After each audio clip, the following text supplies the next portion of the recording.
Listen. Yeah.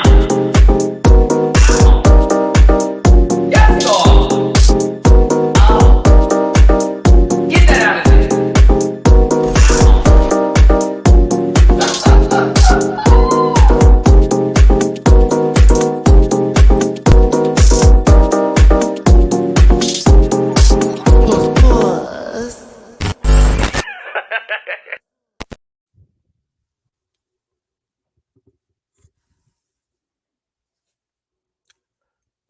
Promise this. Looking at my pages, saying the numbers. Let me tell you something right now. This ain't the emo challenge. However, today I'm going in. I'm going in and I'm going to go hard and I'm going to go listen. Hey, everybody, it's your boy, Matty Rants. Thank you for tuning in to another live rant and review over Dragula Titans. This is episode 7, Sea Monsters. Okay. Dooley's going to be up in this piece in just a second here. I'm going to give my social medias and do my little whatevers. We're going to get his stuff in here. We're going to do this disclaimer. And I cannot be held responsible for the rest of it. I'm just going to tell you that right now. I will not be held responsible for the rest of it. So, because I have some opinions today. We may not agree. Oh, you know what? Actually, let me just do that now. We may not agree with each other today. Not this week. We may not agree, okay? I'm going to break some things down. I'm going to bring light to a few. So I'm going to go over this entire situation because I think some people are just looking at it from a perspective of just this episode, and they need to recognize that this was over the extended from day 1 to now, and there was context to all of this. So we're going to talk about it, but let's get my social medias out the way first. I am going to keep it very real. I have my favorites on this show, but my favorites may not do well all the time. So we're going to do just like that. Okay. It's at Matty Rants everywhere except for Twitter, which is at the Matty Rants. You can find that all in the description down below. It's a Linktree link. If you grab a branch and eat some fruit, that's the tree reference, kids. You can find me in all those social media platforms. I also do reactions on Patreon. I have every episode so far of season 2 of White Lotus up. We will have the finale this Sunday. I also have Dragula Titans, this episode, uploaded now currently to my Patreon. So if you join for as low as $1 a month, you can actually get the full gist of how I initially feel over these episodes, as well as have a good time and watch it together. So join me on Patreon. And also, I am bookable on Cameo. So if you have something special you want me to send to you, I got you on this Cameo here today. First of all, Dooley, how dare you? If I had known that was going to happen, can I go get mine? We're going to be aunties together. We going to be aunties together today. I would bring Dooley in so he can give you the gist because you already know I'm about to go get mine. Thank you so much. The hair is going to be wrapped up low key because Dooley inspired me. We're going to be aunties today. We're going to be big mamas. We're going to be uncles, gunkles, whatever you want to call it. But those are all my social media links. Thank you so much for tuning in. Do me a favor, hit that like button, share, and subscribe. Now that you're in the door, if you want to drop a tip in my jar, it's the holiday season. Happy holidays to you. Send me a little love, a little dove, not the one from Home Alone 2, baby. It's Cash App, $.MattyRants, Venmo, MattyRants, and PayPal.me for special rants. All right. Let's go ahead and bring in my co-host so I can go ahead and get my accessory for today. Y'all know him for a good shoulder, a doctorate, PhD, if you will. Currently saving the world and then some. I won't give his job away, but he's important. Listen, it's Dooley _noted. I just wanted the girls to know who they were dealing with today. Cause I'm getting mine. No, the episode. I really just wanted the girls to know who they were dealing with today, because it's finna be y'all. Like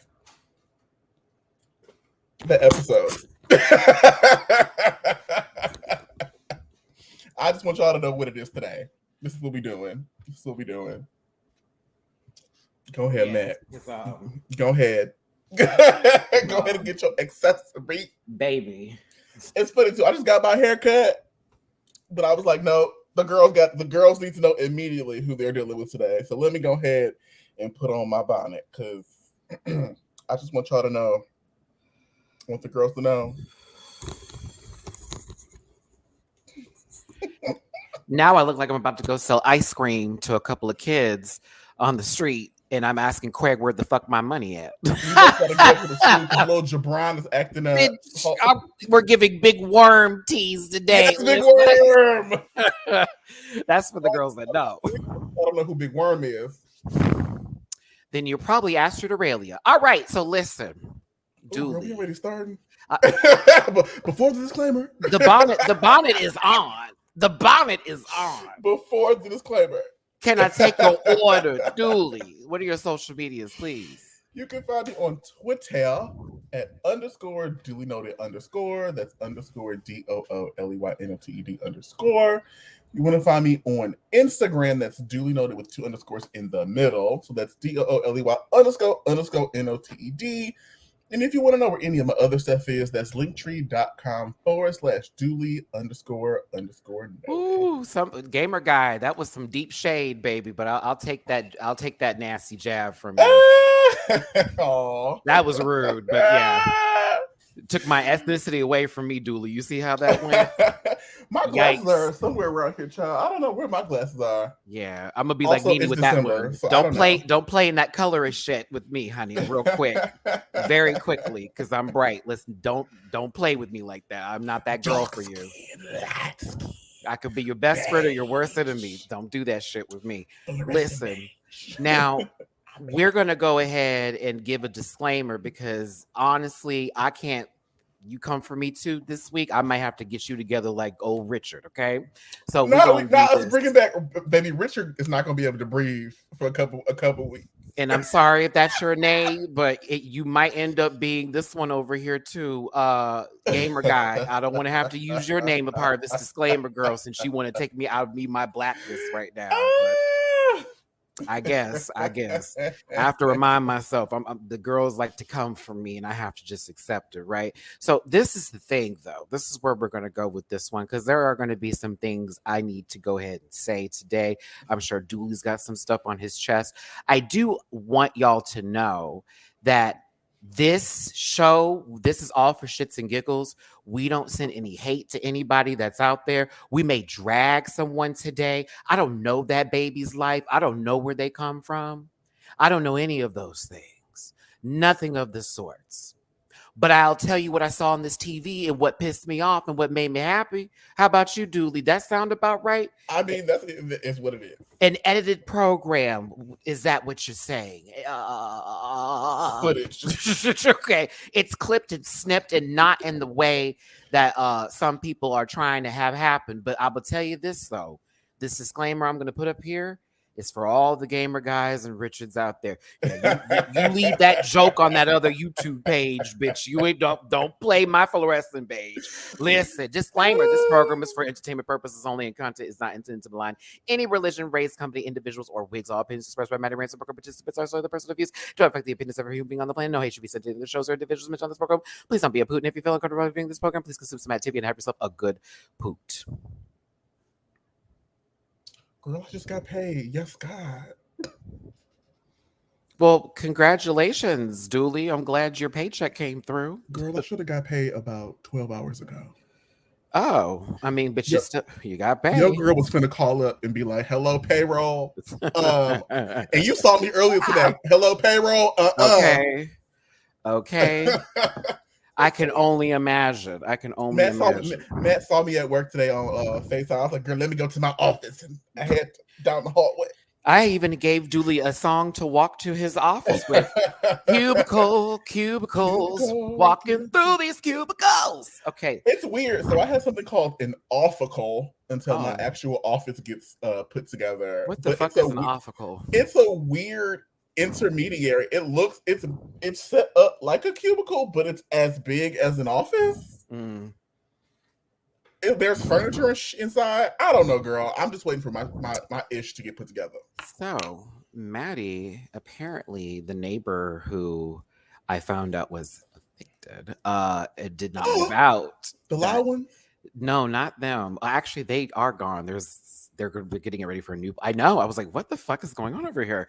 And I found out that they didn't take out their trash. And so apparently they had to send like people over. And so the other day I was sitting in my in the living room and I saw a gnat and I'm like, I know you lying. This house is clean. I was like, I know you are lying. And then I saw another one. I was like, hold up.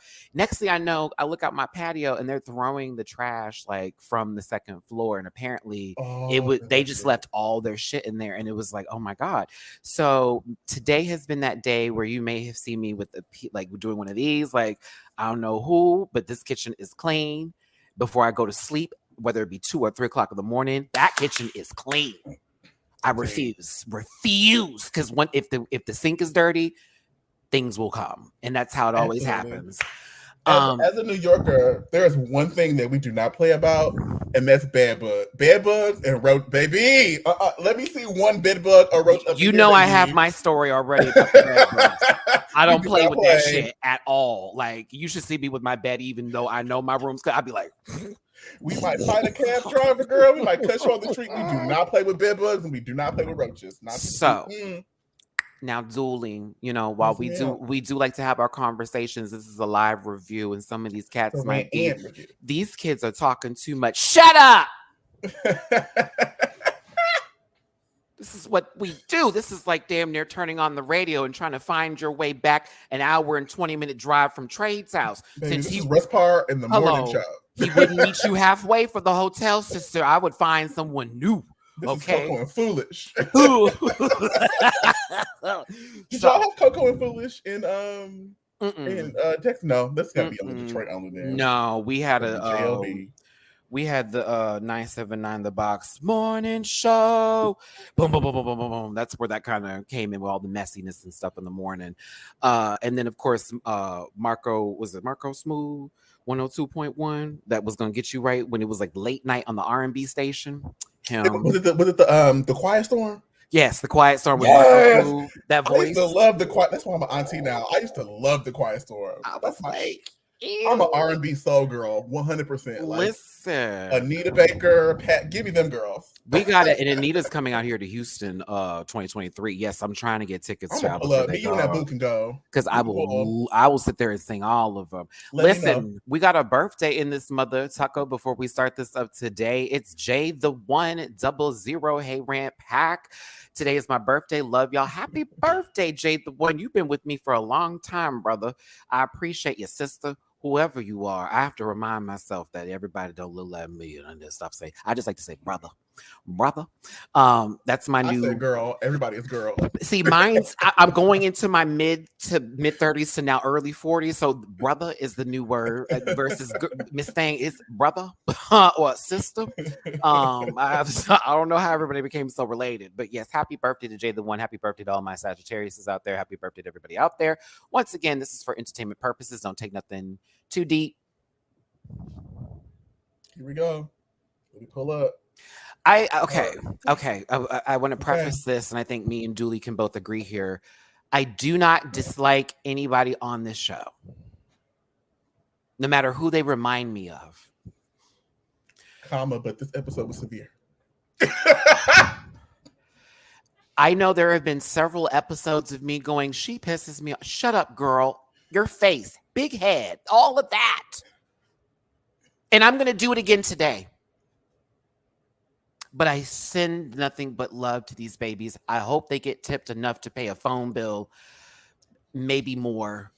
Happy Kwanzaa. To get you some Talkspace.com, some better help. Because we're going to talk about Melissa's moment.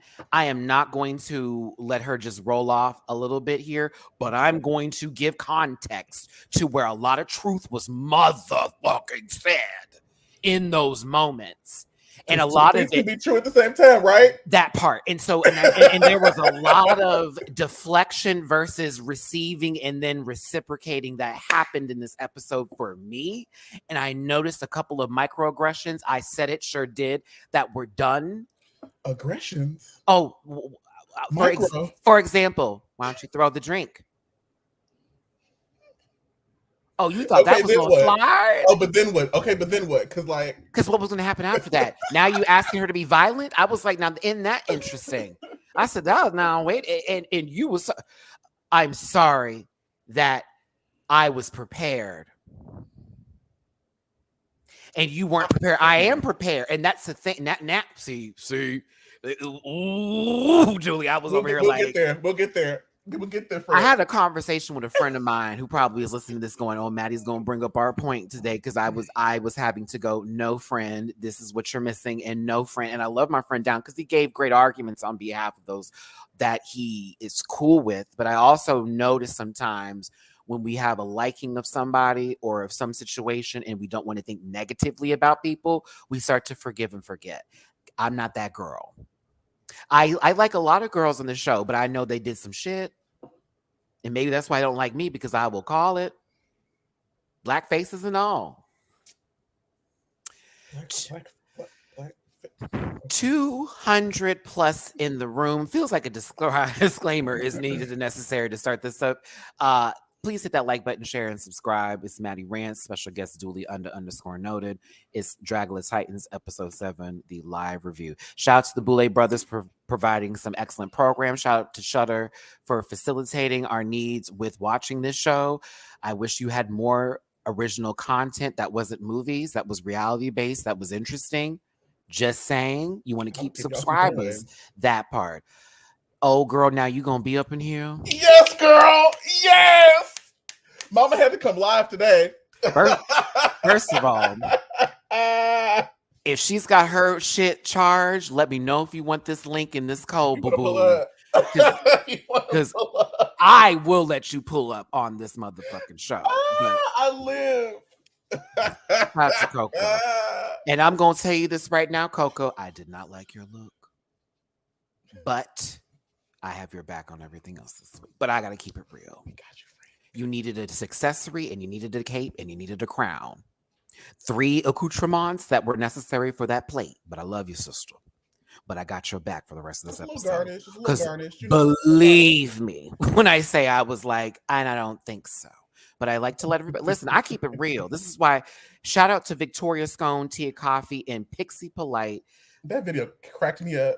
They watch my Canada versus the World reviews together. I was just gonna say, they be sitting there cackling together, and it was the lesbians.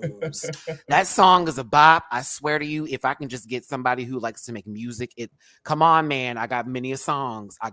Somebody tag Ocean Kelly.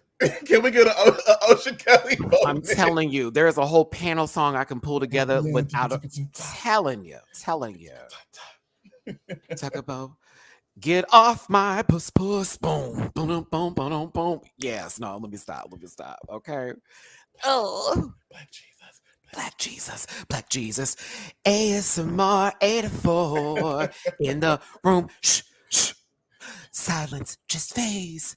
ASMR 84. Janet vocals the whole mix. In the room. Hush. Don't say nothing. See, I made up a song for fucking Jamar. Come on, Dooley. I can do Dooley too.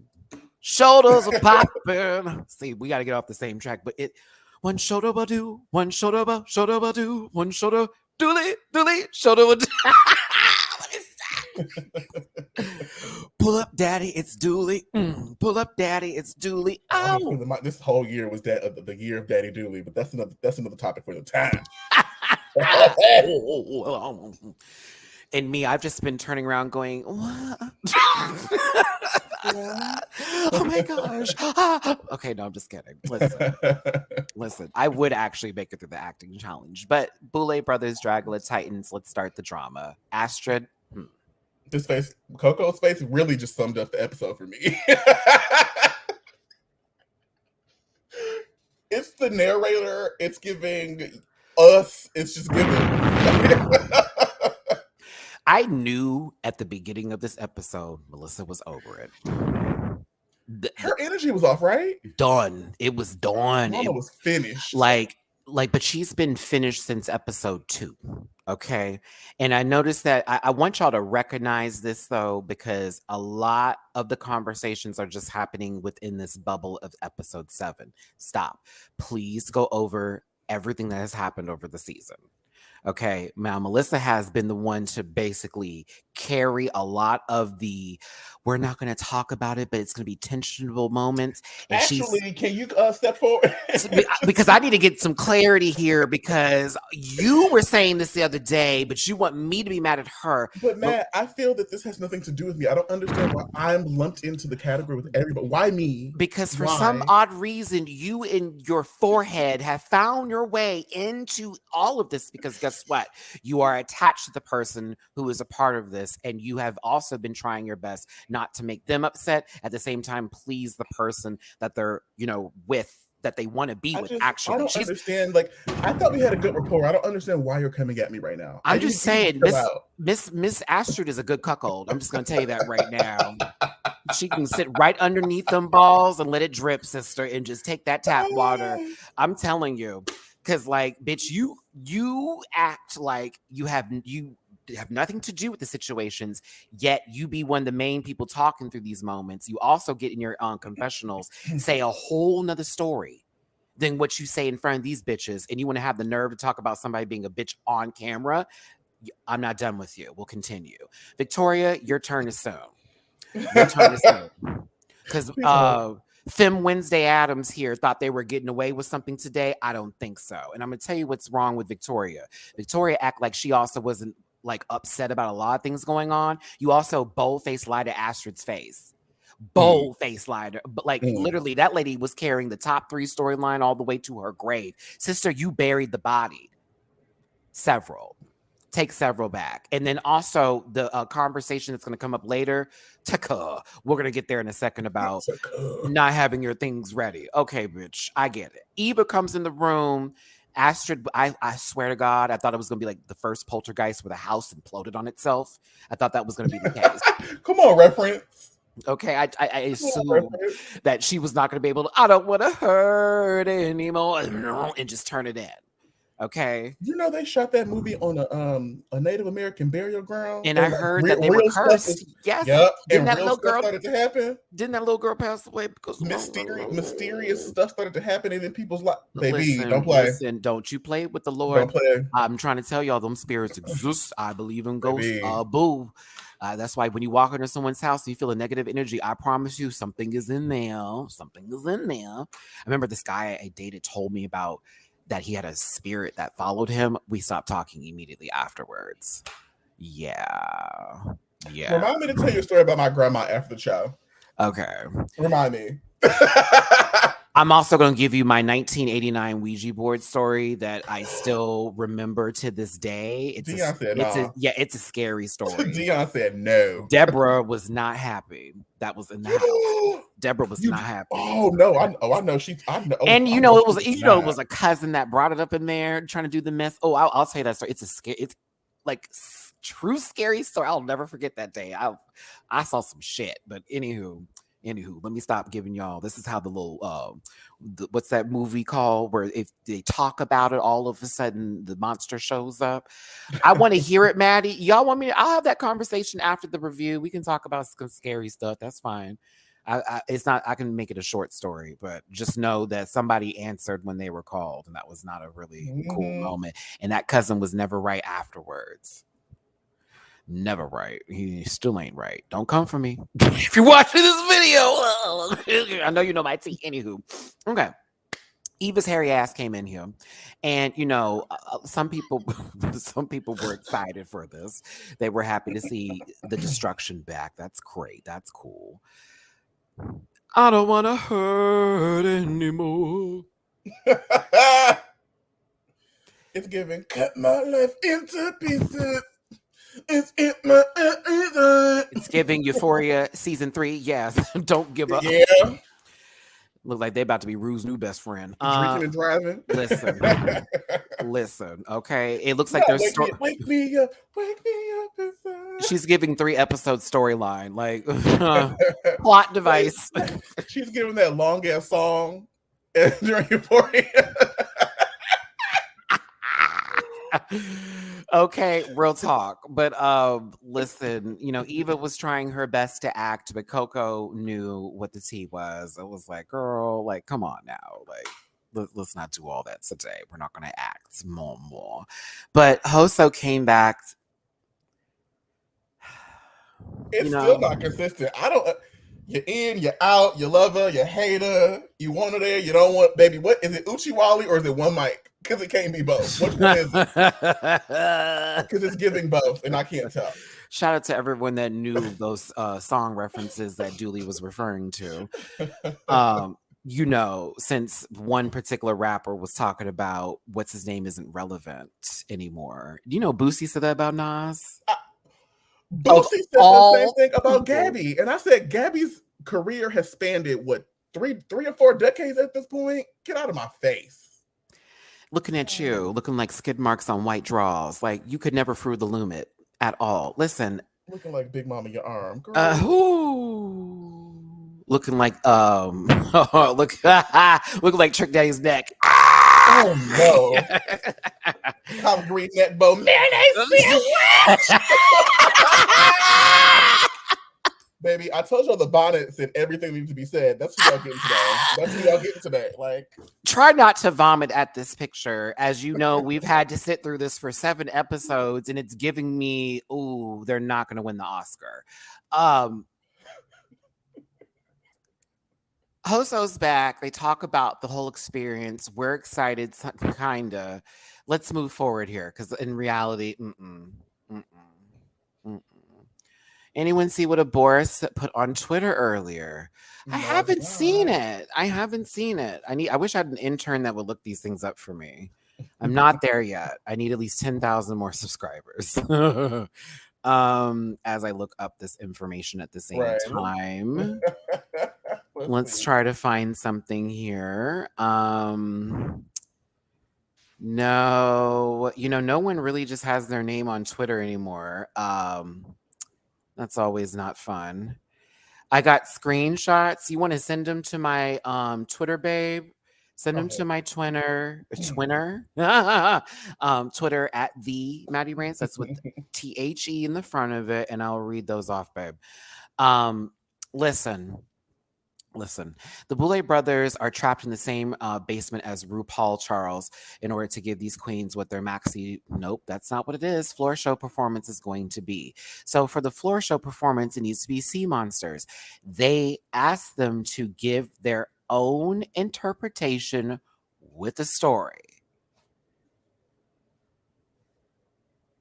of what they would think of it. There's 80% of the ocean has not been explored, which honestly is one of the reasons why I have a little thalassophobia.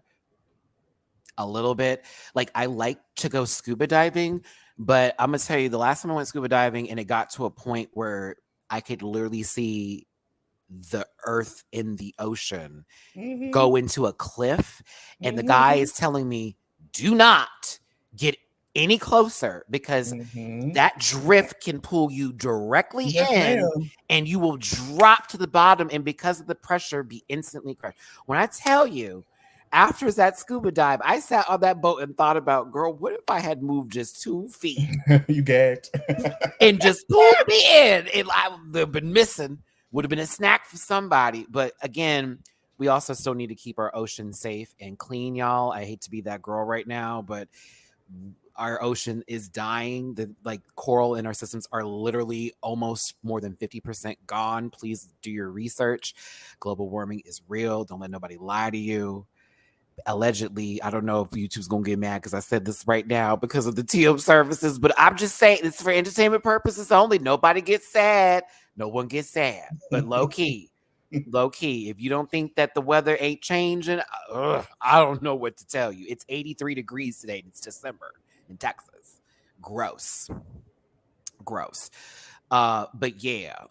Also, there is a YouTube channel called Horrifying Truths. I recommend not watching that right now at 12 o'clock. But when I tell you, Dooley, this man has the most excellent voice to tell a story about horrific moments that have happened, but he does his research. It's done really well. And I was watching him at 2 o'clock in the morning. Disturbing truth? Yeah. Could not go back to sleep. As a matter of fact, let me make sure I'm sending you to the right page because I am actually a fan of his work. I'm like, okay, it's fun.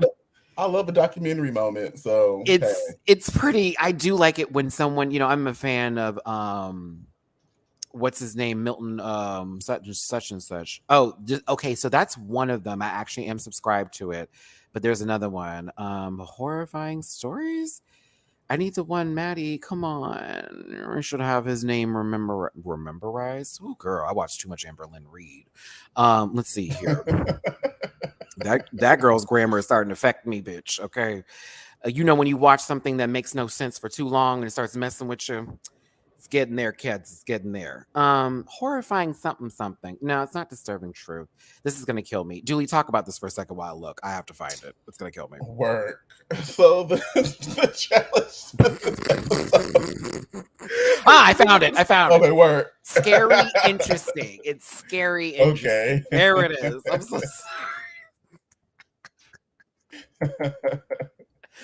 Oh, that Virgo in me just leaped. I'm afraid I'm gonna have to stay ready. You ain't gotta get ready. I'm like, okay, well, okay.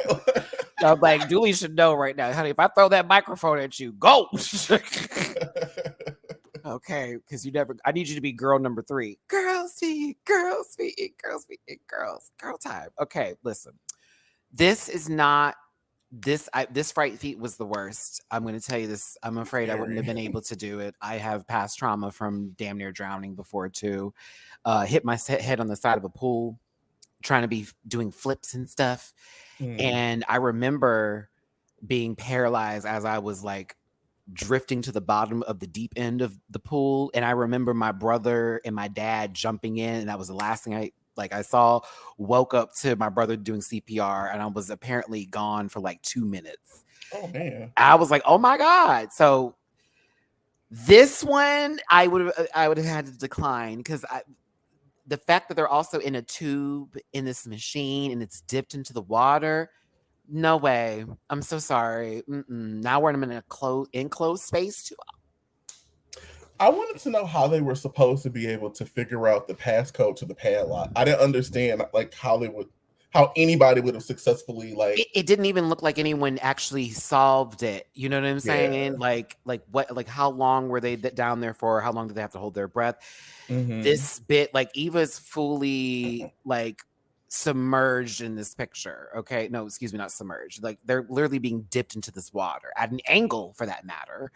And are trying to solve this. There's no way in hell. Mm-hmm. I'm sorry. I'm not Sandra Bullock, and these are not boy girl. Boy girl. It's not that. It's not that. On Bird Box. Okay. It's kind of I have issues with that movie. It was all right. There were moments where I was like, okay. Not the passcode was the Wi-Fi password. Oh, so Mary Cherry doesn't have it. Okay, listen. Who? Huh? What? Gesundheit. Oh, sorry, I sneezed. They survived this moment, and of course, Coco was talking about a past situation that, of course, they had survived through.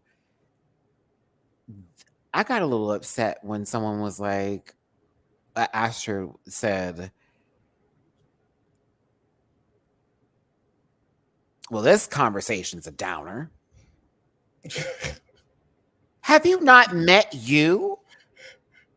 Like, Julie, imagine someone telling you what you're talking about is too much or oh, this is a girl, have you seen yourself?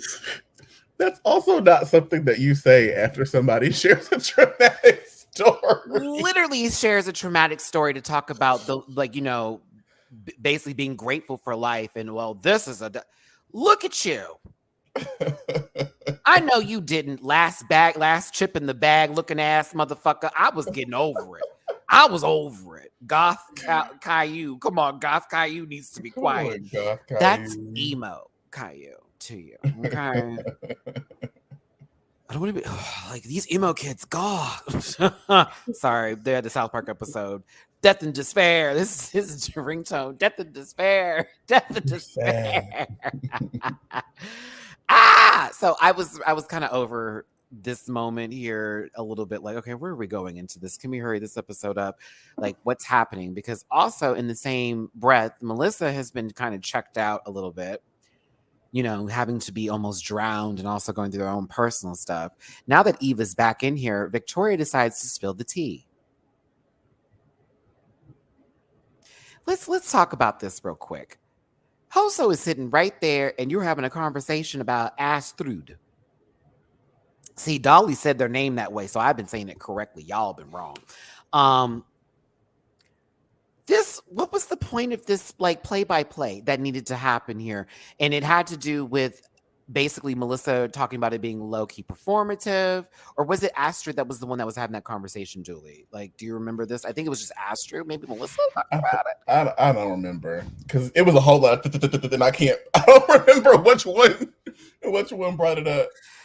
I think that in passing, Melissa has said that about the actor that is Eva, but in reference, it was really Astrid who was kind of rowing the boat a little bit on this one, because everything that Eva was saying, she felt had something to do with her. Okay. All right. Okay. I thought so, Mario, because it also didn't make sense for me that Melissa was I think Melissa was just over the entire day in general and just didn't want to deal with nobody. And Astrid just so happened to be over there in that moment because she was being talked about. And I also need to say this too. Coco, you need to text me, girl. First of all, I know for God that they can hear y'all all over there. Y'all are not that far away from each other. They be here and here. And I'd be like, girl, I know you hear me. I thought that was kind of ridiculous. Oh, so we're going to have this conversation. Bitch, you're 10 feet away. She could hear you. If you really wanted to talk about her behind her back and then come with this, you would have gone to the other room for this one. But literally, you can see each other have a conversation. Even Coco talking about this. I was like, this is ridiculous. But Astrid knows she's being discussed. A lot of people who normally are insecure think everything is about them too anyways, but this time it was about her. It was about her. Melissa's over it because it's look, girl, she's having a conversation about people talking about each other, but meanwhile, here we go doing all this right then and there. So Melissa was probably trying to convey, girl, don't do none of that. But look, Astrid went over there for the mess, and that also set Melissa off further. I want y'all to think about the layers of how all this nonsense is happening around somebody who is already checked out. And while I can understand y'all saying, well, what does that have to do with everybody else? Nothing, but also things needed to be addressed in that moment, and that was her way of expressing herself. Why was Melissa so angry with Eva?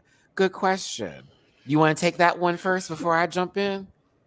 Okay, so I think there are layers here. So you got Melissa going through her essentially divorce with her husband.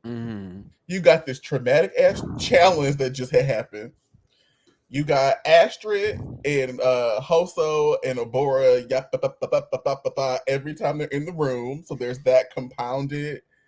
Plus her just general, just her trying to cope with that. I think Eva particularly does this thing where call the fence. Call it. It's one of two things. She's either on the fence or she'll get off the fence and say a thing and take the moment, and then it's oh, here she go.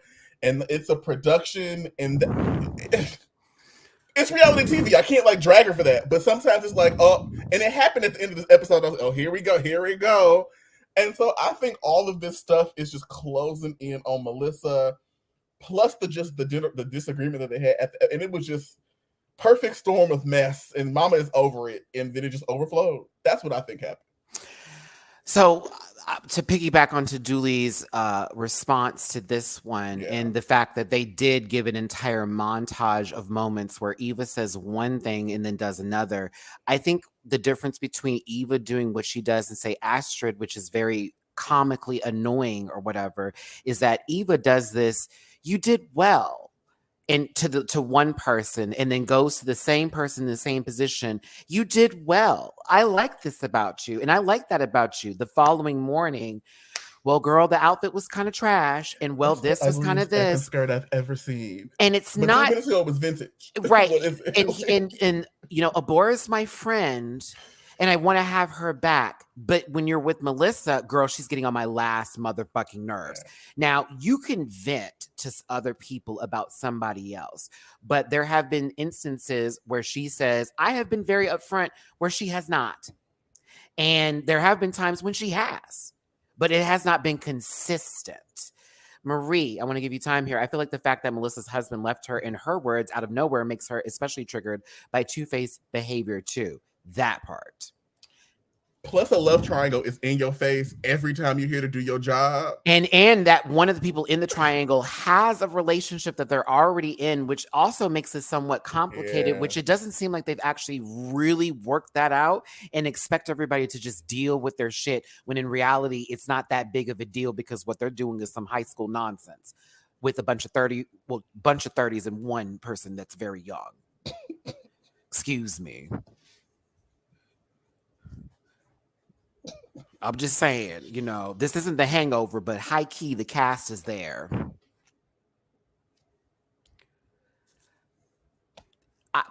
Like, it's giving American Beauty. So I'm not trying to get. So Eva doesn't get the full smoke because in reality, Eva is not the main antagonist in the situation here.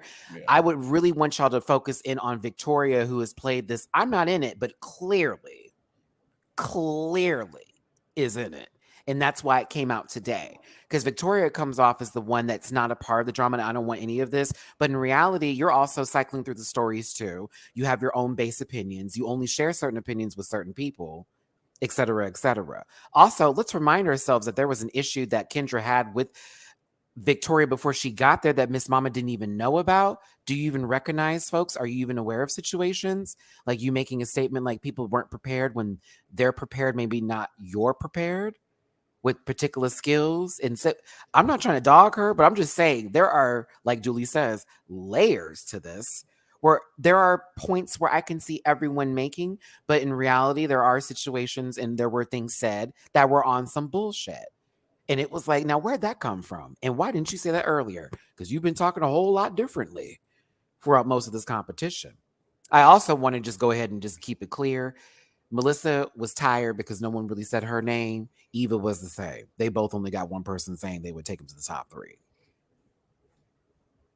Both of them. So you see, we can just add on top of adding. Now look at Melissa looking at that happen over there with Look Astrid. at her eyes. Mama is gone. Furiously She's over gone. it. Like, she's gone. Yeah, it's a wrap for her at this point. Like whatever's at home, because I like think about it this way: you left only a few days after that happened. That man may have a key.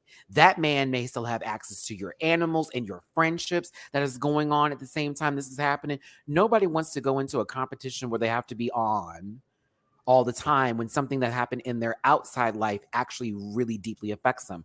Let's take a reminder. Adore Delano, All Stars oh 2. yeah. Raven got up there and said that BS to her face and triggered her right back, and Mama was Now it's funny you said Raven. You're thinking of another dark-skinned light woman, Michelle. Simone. Oh, there we okay. That's what I was about to say. Because Michelle also gave her the business too that day. She did. I thought you must be thinking of the American Raven Simone. Yes, the human being. Melissa's gone through. Every time I hear Raven now, I think of dark skin. I think of Jay-Z track number, the album. Okay, listen. Set your flow, get your go. What? Who? Listen, Astrid, I'm gonna call it like it is. You were performing in this moment. Like Eva was basically telling you what the tea was in reality, even though I'll say it to your face. I mean, you were saying it behind her back first, but whatever. You got over there and did what you did. Okay, I'm just gonna be very honest with you. You got over there and did what you did. Julie, didn't I just say this? Didn't I just say this? We said that on Sunday. Didn't I? I said now that Kendra's gone, like, we said that on Sunday. Yes. I called it. I love it when I have confirmation of me watching a television show and verifying through the dynamics of the show what's happening here. Because in reality, once we lost Kendra, we were stuck with unseasoned chicken for like a good minute, and we had to watch it slowly cook in the oven under the temperature that it needed to be. It was a crime against humanity. It was sweat and blood, basically. Come on, blood, sweat, and tears. Anywho. off of patient zero and into the rest of this that's going on. Eva makes her point. Astrid listens. Everyone's tired, but more so Melissa over everybody else. Coco's body Coco language be sending me though, because it says everything that we want to say. Like Coco was off. Like, and I don't want to be over here anymore. Let me go check on my let me go sister. there.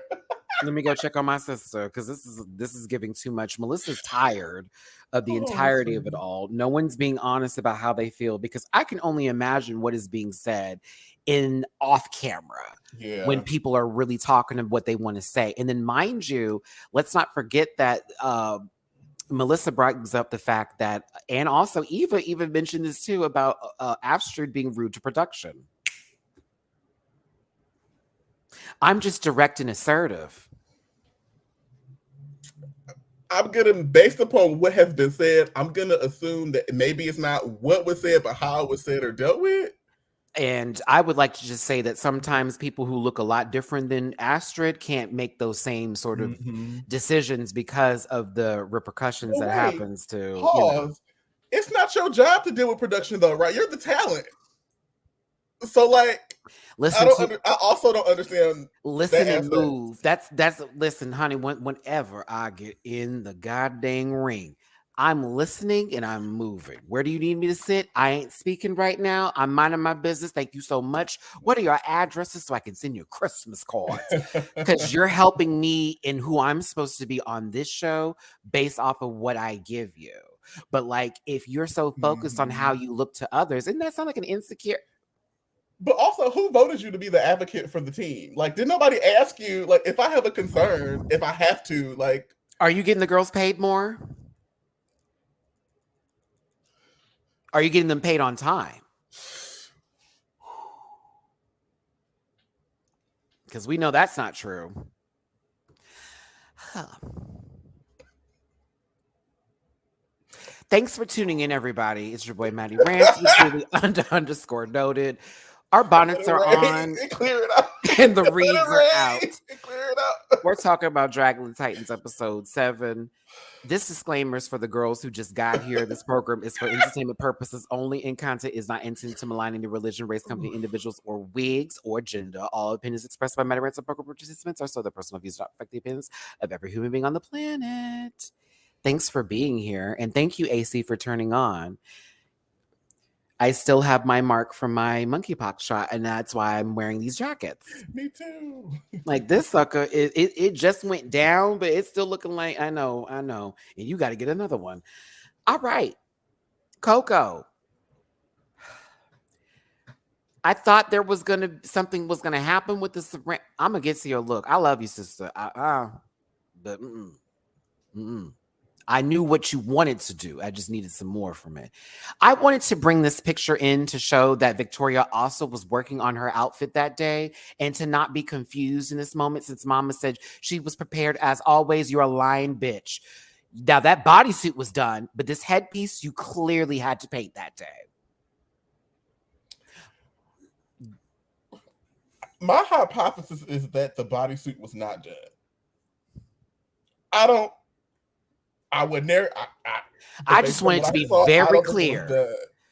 Like you have the audace to talk about other folks when we have watched you in each and every episode work on your looks too. What is the difference between you're working on it and they're working on it? They may not have the same talent as you in the department when it comes to putting these looks together, but it doesn't mean that their concepts aren't well thought out and put together. I want that to be very clear because when she was saying all that shit in the background, that would have set me off. That would have put me in a place because it's like, hold the fuck up. So you should win because you're a special effects artist. Everybody has their creative process. Y'all are here on the stage together, so let the girls do what they got to do to like to present themselves. You know. So I'm not if you sit next to me spray painting before we go on stage, and that's just how you do things. I can't drag you Because, because I yeah, chose a different path. like the work is done, but honestly, you gave the performance by the sea monster and the lake monster in the robot chicken episode about the cereal boxes with the blue lagoons had more personality than this bitch give me. Do you hear me, Dooley? Like, I'ma just say it. It's giving privilege. It's giving privilege. Well, why didn't you do that? Abbott Elementary, when she was dragging the mother, oh, you not here to pick up your kid, da da da da, ma'am. I am an emergency nurse, and I was saving somebody's life. I work 2 jobs, or I'm an entrepreneur. Like, you never know somebody's circumstances, and so you probably should have sat there and ate your food at that time. And you knowing that and what you're on, you should already have in your mind that I can't judge this on the same kind of level. But you also have to recognize the Boulets are trying to be fair in this moment here. And they're taking your talent that you do and giving you praise on it. But they're also talking about how you do not have any presence in your performances. Mm-hmm. It's been a little hit and miss still. And isn't this the 3rd time that has been the same critique that you've always gotten while you're trying to read somebody? You may be over there talking about Big Titties McGee, Coco Kane, and her always giving the same sort of sex with me. So amazing. But you've given us nothing but limp noodle teas every time you get on the stage, slinking around. Hell, we'll get into Astra dancing for no reason as the octopus man. The fuck is going on here? About to fight Jack Sparrow and get her ass beat. Like, what's going on? It's giving goofy inflatable toot man. I thought she was a fucking metal detector. Like, I didn't know what she was doing. Like, what are we doing? Okay. My God. Oh, look at her painting stuff. Okay, everybody. Like, let's just.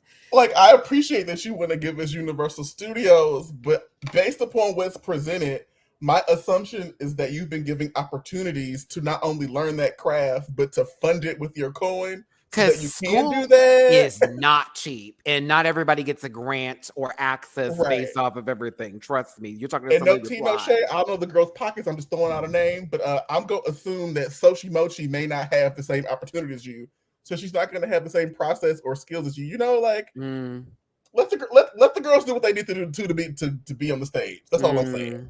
You don't know what anybody going through or what their situation is. That's my point, and I'm gonna put a pin in that. No, so Abor posted on this today, this afternoon. Oh, girl, who are you following that look like that? I'm sorry.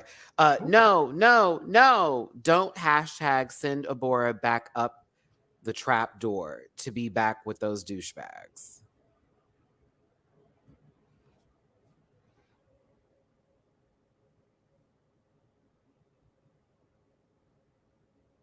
Huh? They wouldn't. They wouldn't do that. Okay.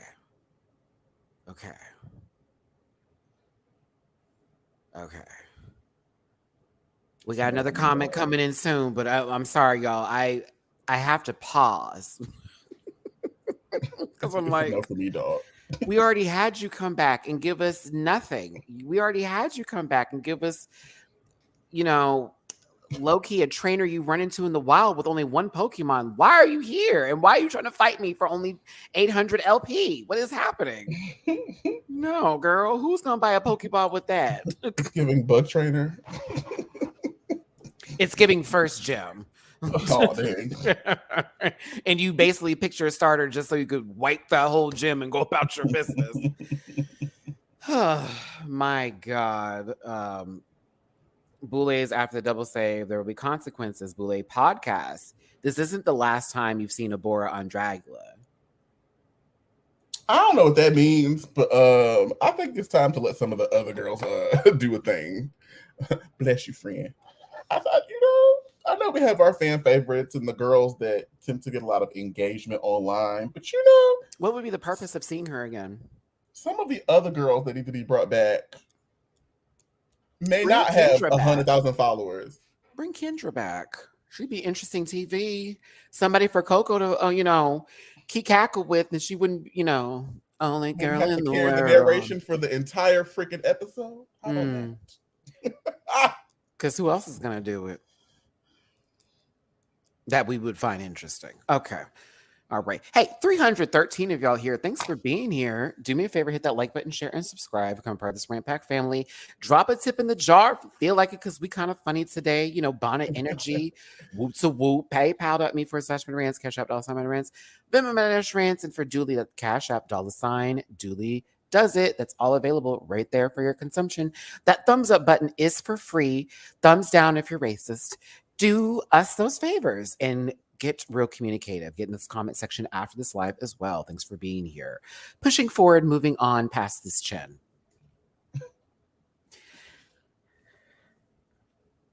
Hello, Powerpuff Girl.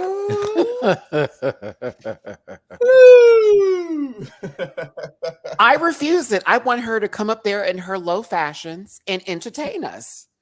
I would like to see it. You better come in here and you better give us small, and I will have a good time. She can go right back home again, but I would at least be entertained.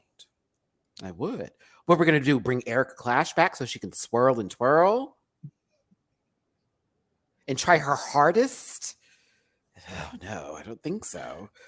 I don't think so at all. Who else can we name? Y'all stop. Look at Keith. Look at Keith's comment. Hold on, what Keith say? Maddie and Dooley, y'all are giving. Come outside.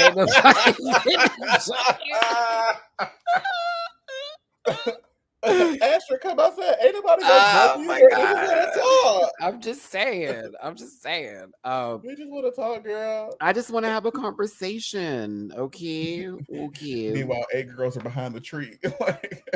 So a conversation started to happen about who they see going into the top 3. And this was sort of the beginning of the cracked egg, in my opinion, for me, because I've had it officially. And she did go in on Eva. And it was kind of like, okay, what's happening, girl? But at the same time, Eva, I'm going to tell you about how you antagonized her in one moment. And it was like, you didn't need to say shit, but you wanted that smoke. And so you got it. And that's why you should let that go. I'm going to say it, when the white star whiten, it's like a sound that only they can hear. And they, because I was with her until one point, and it was like, girl, you asked for this. And so you got it, you received it. So people were saying each other's names and giving reasons. And, Victoria didn't include Astrid, this is where that picture came from in all actuality. It was because, oh, wow, I guess I got demoted or I lost my job. Victoria is like, you never had the job. Astrid not totally realizing that at that moment. And no, girl, and she didn't tell her straight up, because two-faced, that I wasn't even considering you in this because of A, B, C, D, E, F, G. And you may call it not wanting drama, but in reality, behind her back, girl has a different opinion. How am I supposed to put you in the final? You ain't won a challenge yet, homie. Like, John Burr's blonde. Red. Like, I'm not saying you don't have talent. That's not what I'm saying, girl. But based upon your presentation, execution, and style in the competition, baby, I don't know how. We're talking track record. It's been lots of zeros and one -1, and that's more a -1, honey. I don't know what to tell you. Baby, you trying to get to trig and you didn't pass geometry, baby. Like, so the math not math. But also Victoria in that moment didn't keep it real, and it was just like, okay. Can I also say that I'm kind of distracted because Victoria fully looks like an alien ranger circa 1996, and it's kind of taking me.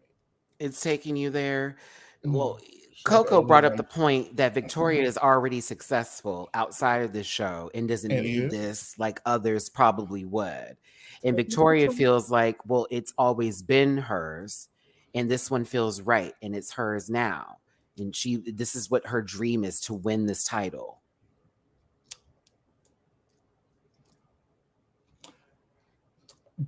Okay, I'm gonna just talk today, girl. Do you have talent? Yes. We know about you. We know about your talent and what you can and cannot do.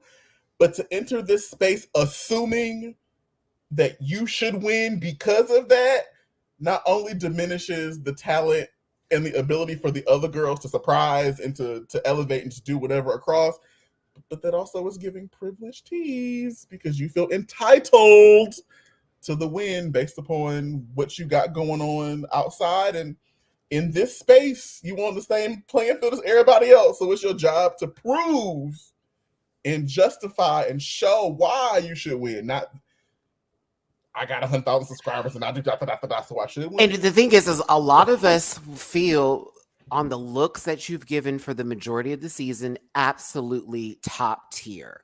But I'm going to tell you, honey, the water does not run as clear when you are performing. Mm-hmm. You high key do the same thing as Astrid, just like at a volume of 1.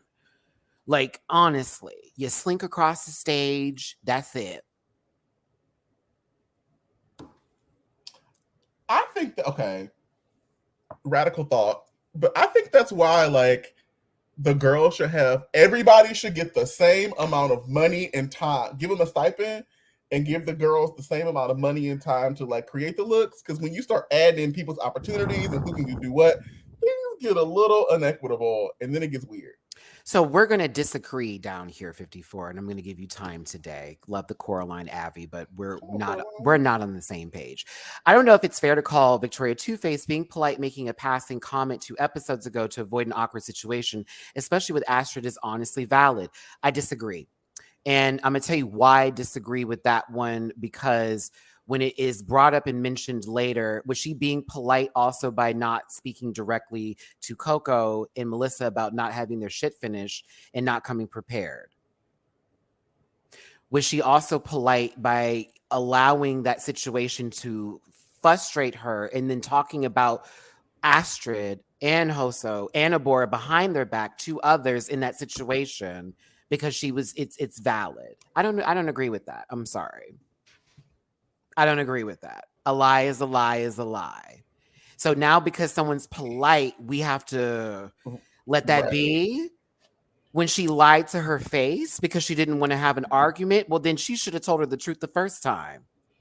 Also, I think a lie of omission is still a lie. Like, you had information that you wanted to talk about that you may have shared with other people that you did not bring to the group table when it was time to have the conversation. And it came back up later and it bit you on the ass. Right. That's the problem. It came back up later, so we can't just be polite and let shit go because I don't want to deal with something right now because it's too much for you. That's how shit doesn't get fixed. That's how problems get bigger. Because now I've had time to think about it and you've sat in my face and told me different for the last couple of days. So it's an issue. I actually have Astrid's back on this one. You sat there in her face. You're in my top 3. Yeah, you are too, girl. Meanwhile, in the confessional. And I laughed at it because it was funny. It was. Girl, I would never do all of that. Then we have this moment right here that, well, no, it's not like that. It's not 5 seconds earlier. Hold on, but you just but it's like that earlier. And then you were just with Eva talking about how messy that bitch was. Mm-hmm. Honey, like, you have to think about it. And I'm not coming for you, sister. I'm not coming for you. I know you have your point. I'm just giving you why I don't agree with that. It's simply too much that has happened where I did this and I'm going to do that. I said this, but I won't go there. Well, I don't want to be in this argument, so I'm just going to talk behind her back about it. No, that's not how we do it. Just because other girls are more direct doesn't make them more in the wrong than a person who's less direct about their bullshit. It's still bullshit. That's all I'm saying. Bullshit still smells the same, honey. Comes out the same bull. How you frame it, how you set it up is still BS. Whether it's solid or wet, it's still shit. It's still mess. That's all I'm saying. So, in the same way that aggression and violence can be loud or it can be real quiet. Listen, Missy Blue, it's not being polite. It's a lie. Pulling a Hoso is not kind. Ask Abora. Well, perfect example. Perfect example. Come on, Misty. Like, you see someone literally being given the kind treatment, but not being told the truth and how that affected someone's mental health. So you have somebody over here who knows you've been talking shit about them. Oh, baby, please. No way. We've said this every week. Clarity is king, baby. Clarity is king. And, like, be clear, tell the truth, tell the whole truth. Like, because the thing about it is that, let's say Victoria was honest and open about the situation in the beginning, okay, and was very clear, like, I feel like my shit is better than y'all's. Honey, I don't know about the rest of them. I'd have gave her some respect out of that. I would have lived. I would have gave her some respect out of that. And she stood in it. Because now my goal is to prove her wrong and also do what I do best. And if she Correct. beats me, she was right. And then we're going to leave it there instead of it being, well, I thought that was fine and that was good. And then behind you, it's. But you know what else, Matt? That's storyline. That's how you get further in the competition. That's how you get brought back for reality competition situations. Like, they want you to respond and to react and to talk. So when you be over here and then be over there, like, And that's that's not why what it is. Like, that's why I feel like everybody in this is tagged, you're it. There is not a single person that I don't feel either, low key, I feel Coco was more in the right than most people in this kind of moment, not because that's my girl, but at the same time, she was defending Melissa because nobody was defending Melissa. And it was a very much, well, I'm going to tell you how I feel. Remember how Astrid did that to Abora and did the whole deep breath? And I'm going to tell you like it is. She did the same thing to Melissa in this episode. Girl, let me play this clip because, bitch, I was over here like, I know you are lying to me. How do you always end up being the victim in situations that honestly never have anything to do with you? Okay, so listen. Eva makes her decision. I will say, I don't know if Dooley agrees with me on this one, but I thought Melissa did jump very quickly. It was like, okay, what's going on? You sounded kind of about it. I was like, did she? I was like, I thought she just said what she Melissa said. was itching for a fight. She needed to decompress, and so at that point, probably she was looking for anything. Like, and it just like, so Eva was like the last one there, and I honestly felt I'm gonna be real with you, Melissa. I thought in that moment that you jumped, but where I will have your back. She's hurting, and so she's trying to like. No, I got Melissa's back when Melissa had made a statement like, let me find out what that gag is supposed to be and see how I play it. And then Eva goes, girl, is this middle school?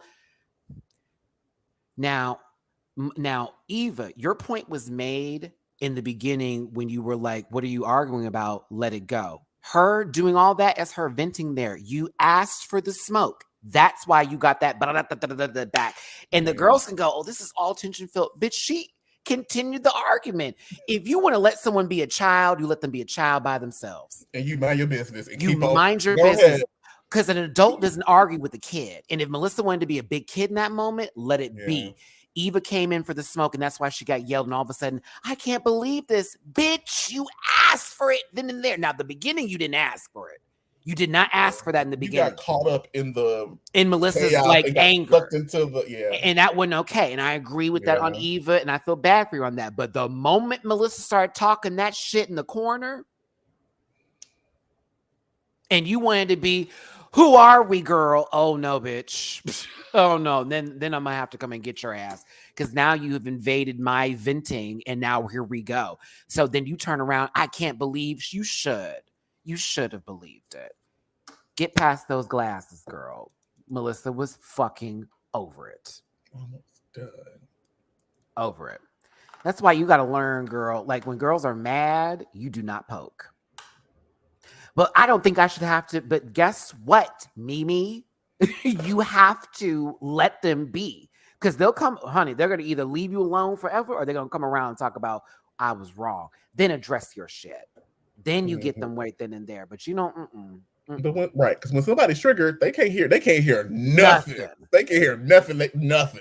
Because it's wartime, and that's just where it's at. To fight. you said, she put a fist in her mouth.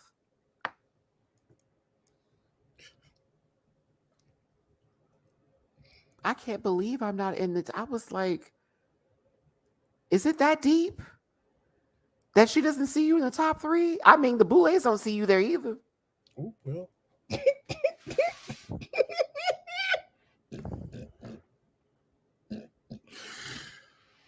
Ooh, all right. Speaking of disappointments, not walking in the Savage Fenty show is the Boulet brothers giving you their best after 10 p.m. supper time realness. What do you think, Dooley? Conceptually, I don't hate this, but I'm also very confused as to what this has to do with the challenge. It also seems to be a departure of what we've seen this far. I don't know. Maybe they fell asleep at sea. Yeah, it still doesn't Okay. work. So, listen, God bless them. I mean, they wouldn't believe in God, but God bless them. These wigs are lovely. I was gonna say neck up. Lovely. Necklace up. Lovely. Neck Necklace up. up. It's a lovely. But I'm glad they got to be comfortable today. It's cute. It's cute. Who needs a cincher? Who needs a corset? No, these bitches. We love a good contact lens, giving mosquito net. I have so many questions, and I'm gonna just mind my business. Saint the Trash Panda is our first guest judge today. Let's give it up for Saint. Text messages here.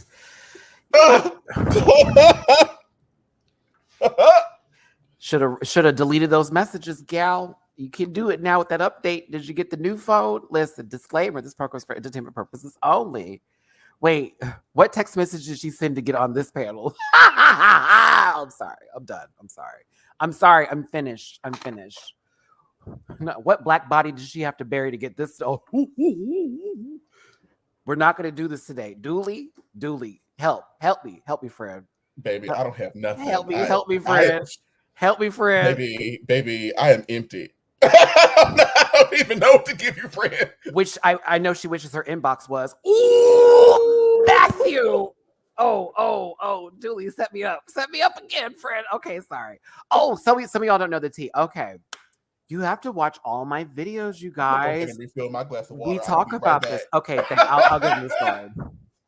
Okay, so basically, there was drama that came out recently about Saint leaking group text messages between the Black and POC Dragula girls complaining about certain microaggressions that were happening on the show towards them.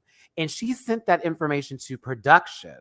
And then production reached out to those girls about their issues, and it was very much verified that Saint basically leaked that tea and went behind their backs and talked about them. It is speculated that that's the reason why she won Resurrection. I thought she did a good job, but then again, no. So that's the light story about it. Also, she had said some shit about Yovska and Erica Clash's body parts. If she was a little bit drunk, was talking some noise then. She also made this non-apology that wasn't really an apology. And she was basically saying that the girls were weaponizing their blackness. That's not a thing. Like, what? It was a lot. So, yeah. And then people were then trying to come for the other girls. It was like watching a bunch of white cisgender men accept apologies on behalf of the Black gays and the POC gays that or in the community LGBTQ plus on behalf of them, and then going to those people's pages. You need to grow up. Saint apologizing. Please pull that cock out of your mouth and let these people be, because that's what you call it. Let it be. Okay? Me and Matt, we talked about this. It was the last 15 minutes of the last episode, was it? The last review, I think. Mm-hmm. We kind of went in. Y'all can go watch that.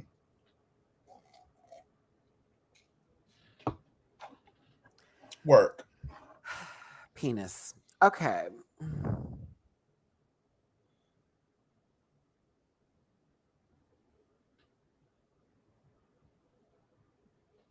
Go away. No, I'm kidding, but that's stupid. It's funny, but it's stupid. I'm just like, go away. Not S8. But yeah, no, that's recent. No, she did look lovely tonight. It was a demure look. The wig was great. Go ahead, say you look good. She's blocking me as we speak. About my ex-husband. So Dolly is next. Big shout out to Dolly. They were so sweet during the season when we reviewed the show. All the love to them. I do apologize, and at the same time, no, for talking about your child, Astrud. She's been getting on my last nerves. I'll tell you to your face. Love you, Dolly, though. Love you down. But yeah, Dolly was kill people. Sierra, well, thank you for the super chat. Maddie and Dooley just finished the episode. I'm mad. Well, Tell us why. Tell me why. Oh. There's an attachment to, yeah. Oh, I feel bad. Oh, Sienna, I'm seeing this screenshot because you're watching me at the same time you posted it. That's so cool. Love it. Okay. You would have thought Rock the Boat was about to start. ooh. Ooh, ooh, ooh, ooh. Hey.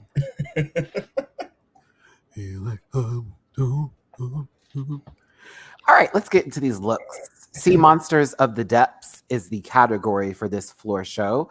Up first is Hoso Teratoma as a hagfish. I knew what that was because I used to want to be a marine biologist when I was growing up. Really? So my dad and my mom wanted me to be a lawyer so I could make a lot of money and put them in retirement. I wanted to be a dentist initially, and then I recognized what the job required. I was like, ha. And then marine biologist because I love the ocean. And that would explain why I had that conversation with y'all earlier. So yes, Maddie watches a lot of ocean documentaries and this, that, and the other, and very intrigued with the deep. Hoso, let's talk about this part right down here. Because that's a whole nother outfit for me. It's cool.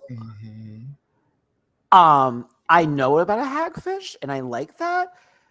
However, I didn't get sea monster from this one. I got possibly a 15-second spot in the next Guardians of the Galaxy movie on planet whatever they're going to name it. That's all. It kind of reminds me of a Gorgon. Like waist up, it gives me creature. Waist down, it gives me if we can't go to Bella Noche, where can we go? And honestly, truthfully, 10 p.m. news down for that bottom half. Look at that. She's ready for a good spot of incoherence, very much. Mary J. Blige wants to buy the boots. The thing is, though, that Mary's knees would be locked a lot harder than that one, though. Those look like a little soft touch of, the timbers. I did like the sticky effect. I thought that was kind of disgusting. It was gross. But, for me, it had yeses, but the nose was really deep towards the bottom of the dress. It gave Secretariat for Halloween. I still have to sit down. It gave I was your wife and secretary. Works for Dunder Mifflin, and it's Halloween. Oh, no, the people Dunder person, people. I'm just saying, this is Meredith's outfit. She came into work that day, and low-key just turned her. I'm gonna stop. It's gonna get gross. All right, the inside of someone's okay. Yeah. Yep, it's kind of there. Larry the Lobster's ex-girlfriend. Shut up. Come on, Larry the Lobster. Creepypasta Pokemon. Shout out for the creepypasta reference. Oh my. That's my childhood right there. Okay, that's very desktop computer search, right? Okay. Astrud Aurelia is next. I think she has a love-hate relationship with pirates or something, Dooley, because Pirates of the Caribbean. Down. Once conceptually, I liked it. I thought it was cool. I was like, "You're doing a good job." Then she started moving, and I was like, "Girl!" It was the weird. I got to do it. I got to do it, everybody. Let's get it crunk. We gonna have some fun up in this dancery.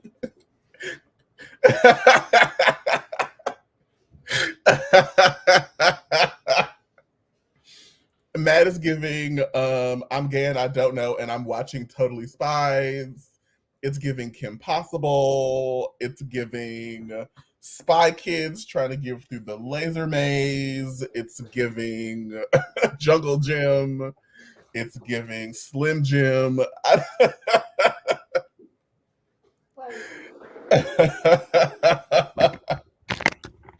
Like, what are you doing? You know what I'm saying? What are you doing? You're an octopus. Be an octopus. slither through Graceful. there, almost You make know? all the tentacles just follow. It just, who would have done this right? Lesbian. Probably.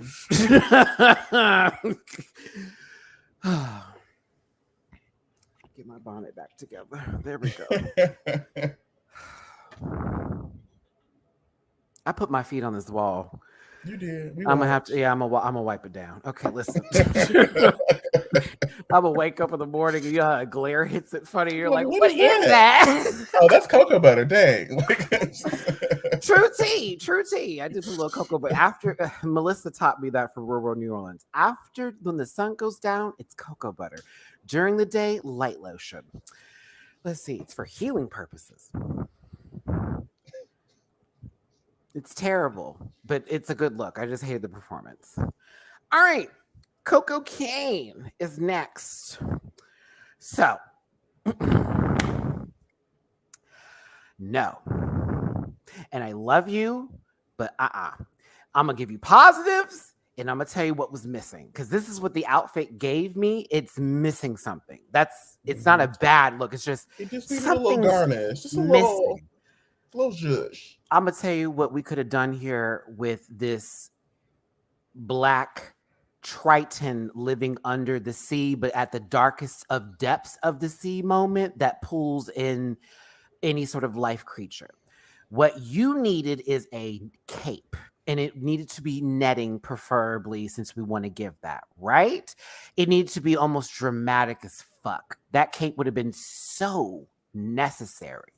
2, I need a weapon.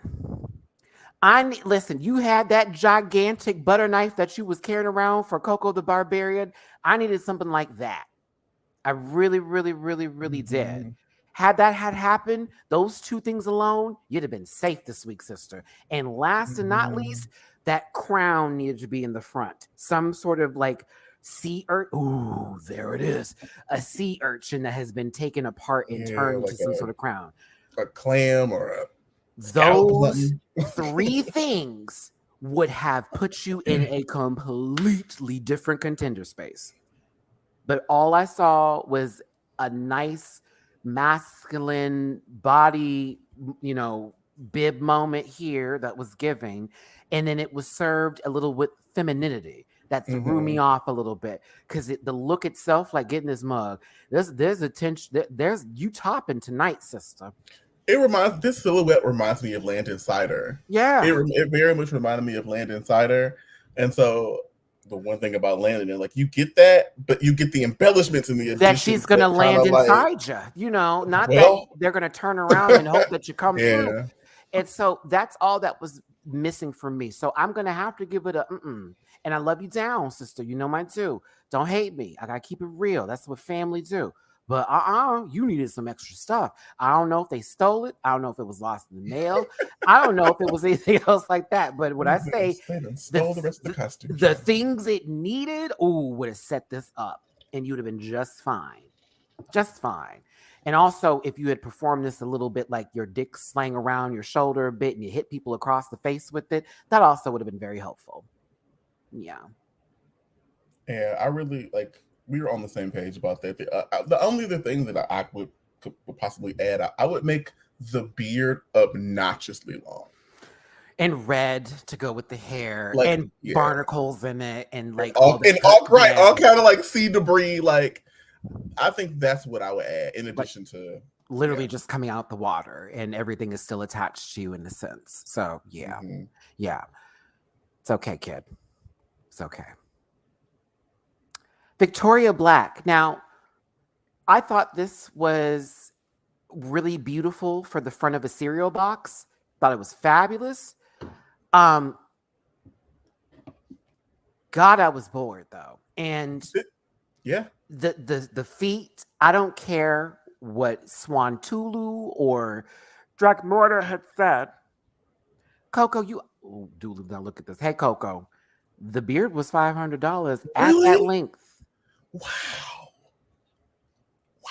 Girl, did they shave it off of some man's face and give it to you fresh? Baby, hit me up. Next time I go to the barber, girl, I will collect and mail it to you for half that price. I'm like, we can put some hair in a pot and boil that motherfucker for that price, sister. Shit. That's kind of, well, listen, look who spent money on Damn, their Gina. drag. Look who spent Right. money on their Damn, Gina. drag. The girls Damn. talking about, oh, she wasn't concept was there. And I'm glad you can take our commentary without going, because some girls be like, oh, they don't like me today. No, we love you. But I could tell you 3 things that could have made that. Yes, girl.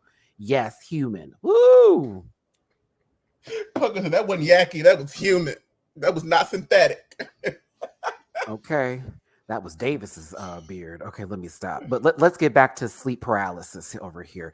Dooley, what did you think of this look? I'm going to boot this. Is it because she looks like she's wearing a swimsuit here? But I like the I like the mouth. Like, it reminds me like an anglerfish. Mm-hmm. I like the fin. Mm-hmm. I think the inspiration for this is the creature from the Black Lagoon, That's or maybe the swamp monster, or The Shape of Water, just a tad, or just a smidgen. But like, this does not look as glamorous as some of the other looks that she has put. Also, standing next to some of the other girls this week, it does not look. Maddie, why'd you take this screenshot? Because of her bodysuit rippling in the front, completely giving away what it is that is supposed to, the illusion's gone. She's wearing some PJs. Low key. Yeah, this is not, the elements of the actual garment are not giving me Universal Studios this week. It's giving me more Paramount Kings Island. Like, I don't I'd give me Splash Town Lifeguard. Listen, if she wants to go, well, it look better than everybody else's, not better than Eva's. I'm gonna say this. I'm judging her based off of what she has given me, not what everybody else is giving me in the competition, but what she has done. This ain't the work. Giving us, Beyonce sitting down for that one interview tease. Very that. It bent. I see the craftsmanship that she worked on there, but I hate those fucking flippers, man. I do not like them at all. I hate them, Dooley. Yeah. Hate them. Like, this is not my favorite. So, and also when she performs, okay, now I gotta do her. Okay, here we go. Yeah, this is okay. I don't even need to take my headset off. That's how slow this performance is.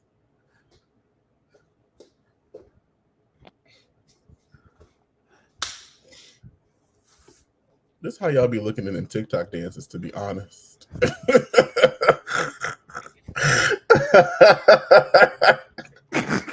but it's very, it's staccato. You look like Madonna in the Frozen video, just not as meanwhile Astrid.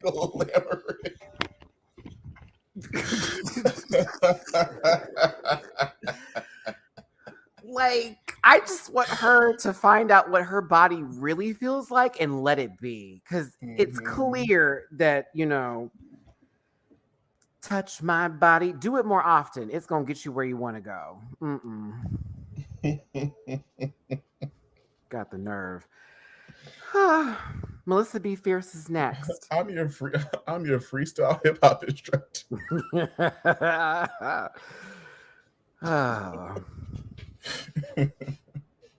I don't like it. I don't like it a lot. I have to be very honest with you. I looks costumey. I hate it. The nails as teeth.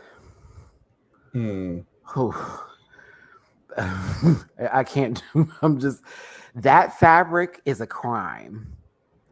It's a crime. It's a crime. It's a crime. I hate that fabric with an infinite passion. The wig is fabulous, though. I'm going to tell you this. The accoutrements that go with it, like the scaling and all that, is adorable, but it would be even cuter in a candy factory or possibly for some sort of, 7 p.m. program on VH1 called Drag Race. Matt, if you had to either wear this fabric or wear Formalda's episode 1 boots, which one would you choose? I'm going to wear Formalda's episode 1 boots.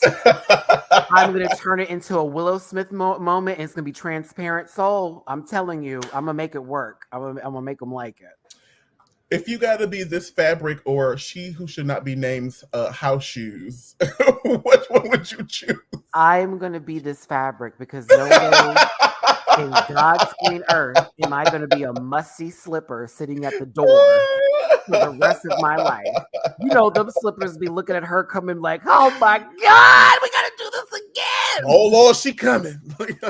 Like, let's do one prayer before she makes it here. Our Father, who art in shew heaven, hallowed be thy heel. Hallowed be thy heel. Hallowed be thy lean. Thy boot to come, thy will be done, thy buckles upon thy straps. Give us this Velcro as we tie these threads. Give her these odor eaters for which it stands. For thine is the kingdom, and Dr. Scholl's is forever. Amen. One nation under her. Indescribable. Ariel Versace's Halloween look from season 11, but kind of mega evolution. But I like this. I like this better though, and I like this person. I better. do like this better. I do like this person a lot better. better. Yeah, see how that difference makes a little bit. Don't you dare ask Matty to wear Mary Cherry's gravy biscuits, Julie. I thought you knew better. Listen, I said she should not be named. I don't know who you're talking about. I just don't. I don't want the lamb and so monster to visit me in my sleep. So that's all I'm at. You know, they'll start to itch and turn them colors. Okay. FMK, Lamisil monster, Mucinex monster, honeycomb monster. Monsters.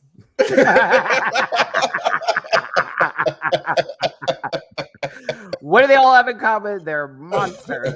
And why does that apply? Because they are. I can't. Matt said the limit does not exist. Pass. Yes, come on, Katie. The limit does not exist. Pass. Yes, yeah. It's Kevin G. Get some. Kevin G. Oh, Kevin G. I'm Kevin Lepore.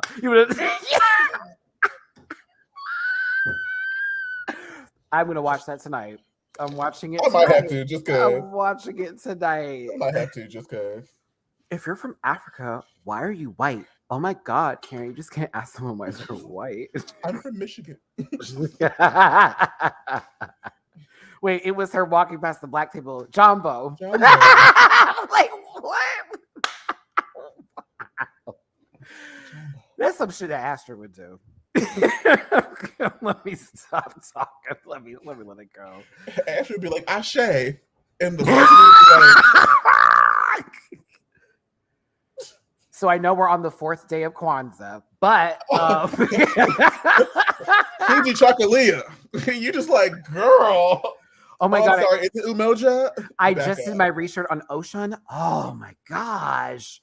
So much culture. Oh my God, I'm so sorry about Asada Shakur. I just read about her yesterday. And you're just like, girl, like, you know, I won't even drive through Tulsa, Oklahoma. You know, I won't even drive. I stand in solidarity. Because, like, I heard, I have no idea. But I just, I'm so sorry. So, I donate to the United Negro College Fund every Christmas. So if you could think of any city in Africa that would be actually like Wakanda, what city do you think it would be? Because there's no way that it's not a real city. Oh my God. I had jollof for the first time. And like the flavors, just like my mouth, it was like a party in my mouth. So listen, I like spicy food like the next person. However... I don't know, but that tapatio, it's a little too spicy. I don't know. It just leaves that lingering. Do you have any Tabasco sauce? Oh my God. I was at Walmart yesterday, and my black friend showed me Palmer's. Oh my God. I was at Walmart yesterday. Did you know there's a whole section for black clothing? Oh my gosh. Oh my God. And not just in February. I know it's getting bigger. What do you think about Dr. Umar Johnson? How do you feel? Like, I know that we're not supposed to like Christian Walker, but hear me out.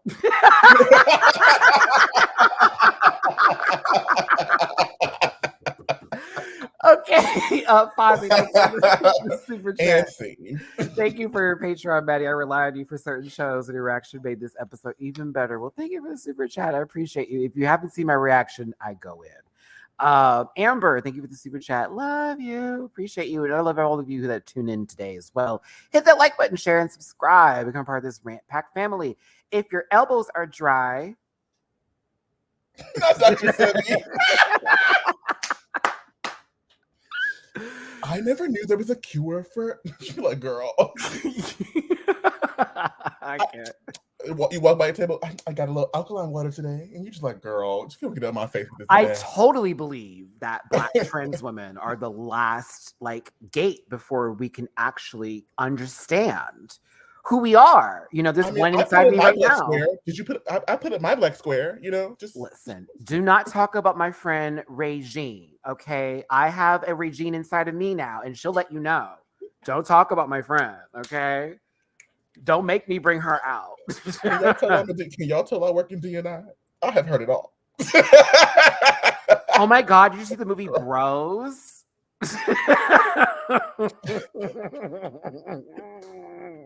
I heard T.S. Madison was in there, so you haven't seen it. What? I thought Wakanda Forever was so powerful. Did you go see it this weekend? Oh my God.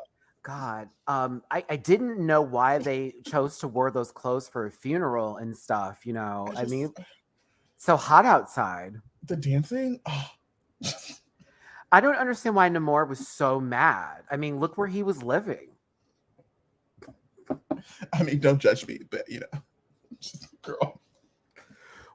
So why didn't they tell us what Riri's name really was? Like, you do realize,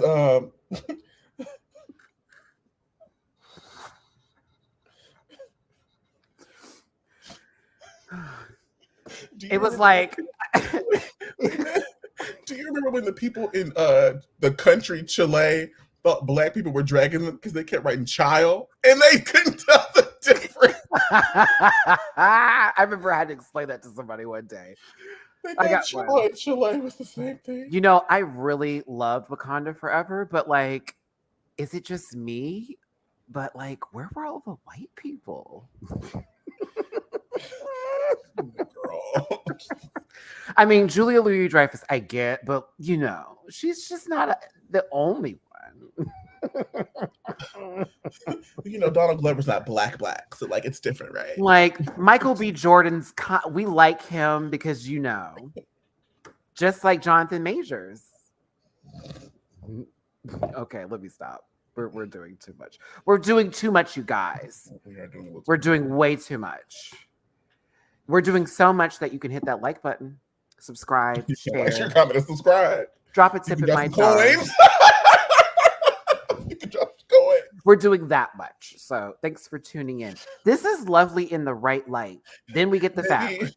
And the cast of Dragula need to go ahead and give Coco some money for doing the emotional labor of the fucking episode. How about that? Because we haven't even gotten to. We ain't even got there yet. The part that I'm really going to be going the fuck in on. But, it is what it is. Now, it's 8-12. It's gonna have to be an extended episode, girl. It's 8-12. When I tell you something right now, this was performance. This was showmanship. It was. I thought that, for one, Matt, shut up. I almost called her a different name. I almost thought Nina West was about to pop out of this look, since this is low-key her. If you remember, her Entertainer of the Year costume was Ursula, and she came out the looking. So I was like, girl, is she about to start doing it for something for Continental? Gamer guy, that had me rolling. LOL. Okay. Because, they always start that conversation like, hey, so what is this Black Twitter? Can I be a part of it? How do I get there? I don't understand. I typed it in and nothing came up. Nothing came up. I don't understand. Just a lot of comments, But listen, back. Don't you think Formation, which is a little militant? I don't understand the cop car. Why Formation, baby? When white America figured out that Beyonce was black, that was SNL one of the skit, funniest moments of my. I was like, how in the heck? That SNL skit had to be one of the funniest things they've ever done in life. Like, Beyonce is black. She can't. She just can't. Oh, she should have done this bald. Well, God, I forget about your name on here, but thank you so Every much. time. Every Every time. time. I Because love the it. comments in. They be doing it. And thank you for With the the super name. chat. But like on a real note. Oh my God. It's so funny. Just make it F dash. Yeah. F dash. Okay, listen, there was something inside of this shell and it was a little hairy. But Eva Destruction, like this is, I love the face. I love the presentation of this look. I thought it was presented very well. I liked it. Yeah, it definitely gave. The Someone hand came mentioned out. I was like, okay, I don't know where we're going. And it kept escalating. I was like, work. for Swan Thulu to say cloister on my television screen. I said, oh, y'all play the Pokemons. I was like, oh my God. Amber McGowan, wait, she's black. Oh, now that's a good one. Because you know that's how they be doing too. Wait, she's black. Child, when they found out Miss Fierce Delicious had a little drop in the blood, oh honey, it was like, well, I guess we can't like her anymore. What? Oh my God, I got my 23andMe. Oh, you did? I'm 8% black. Oh, just like that one girl who looks like she's missing a few letters in the alphabet. That was like, y'all, I got my 23andMe back, and I'm a new. And I was like, really? I'm a sister. And it was Woe Vicky. Y'all know who that is? I don't know who that is. Private chat. Oh, come on, private chat. If you're not reading the private chat, you're only getting half the story.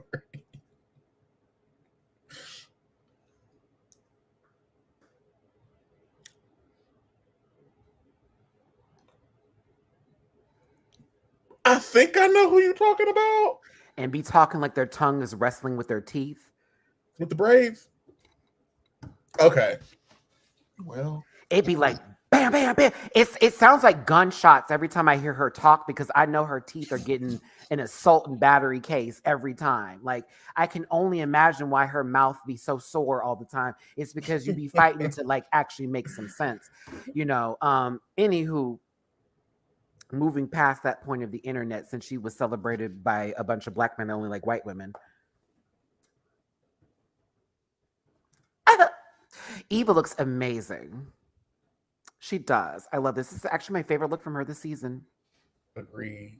It might be my favorite look of hers, period, on Dragula. I can agree with that too. I wasn't expecting it. Yeah. I wasn't. I was like, oh, this is Disney level. But like after Dark Disney, like they decided to finally get into the adult sphere, and they bit off of Adult Swim basically. The makeup is over, the garment is over, the presentation was fantastic. I was like, work. Mm-hmm. No, not Danielle Bergali. See, she actually turned her skin into fluorescent beige. She did it, y'all, and she's still hideous. Sorry. Matt, you're shaming her. Yeah. Have you seen her? Have you listened to her? Have you done your research? There is nothing good about that girl at all. Nothing. None of the sorts. Did you see that new movie with Jonah Hill and Eddie Murphy coming out? I did, and I'm so tired. Kenya Bear, you say interracial, and Kenya Bear is. I'm there first. Kenya's right there first. Like, I got it. We're gonna do an interracial relationship. This fantasy, this preoccupation. That trailer made me uncomfortable for multiple reasons. It just was like, are we trying to be funny? Yeah, it's called You People.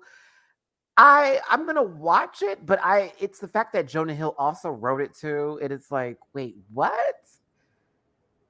Okay, let's see how uncomfortable this movie can make me feel. So yeah, a very non-funny Guess Who's Coming to Dinner.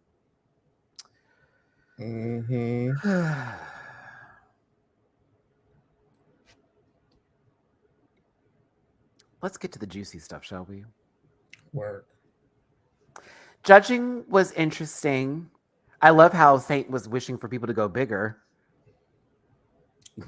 Wait, I was like, that's lit. the cutting of Coco, knowing all the tea, I cackle. I had a good cackle. I was like, oh, y'all are messy. Like, she talk about going bigger. Let's go over all of The season editors 4. are messy this season. The editors are like, oh, we gonna tell a story, baby. Mm. The editors are messy. I just thought that was the cackle. Like, oh, she's serious. Like that was me. Oh, she's serious. They did not. Okay. The editors have not had to do half the stuff that they've done, but they've been like, girl. I'm like, she's talking about going big. The biggest thing she's done is make that faux apology on Twitter. I like Saint, but I thought that was reckless to say something like that up there. Like, let's be very clear, girl. You're not known for being Miss Mama. Eva Destruction wins this episode. I agree. Why does Victoria look like E.T. drowned in the ocean somewhere? Look at this shape. It's giving ouch. Okay, I'm not referencing myself, but she looks like that kid's character, Dooley. I know you know what I'm talking about. The fact I had to sit go, back from that. Go.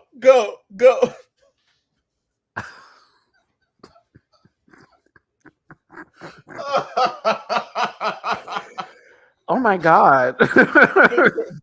Go.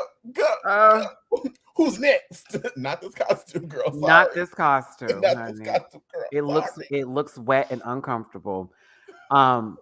It looks damp. Condensation.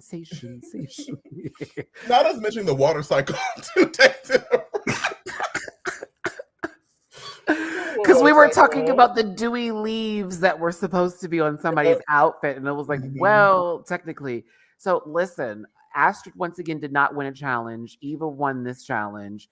Hoso was saved by their hag fish, and Victoria was safe as well, leaving Melissa be fierce and Coco Kane to be in the bottom, the two besties that have so far been good with each other throughout this entire season.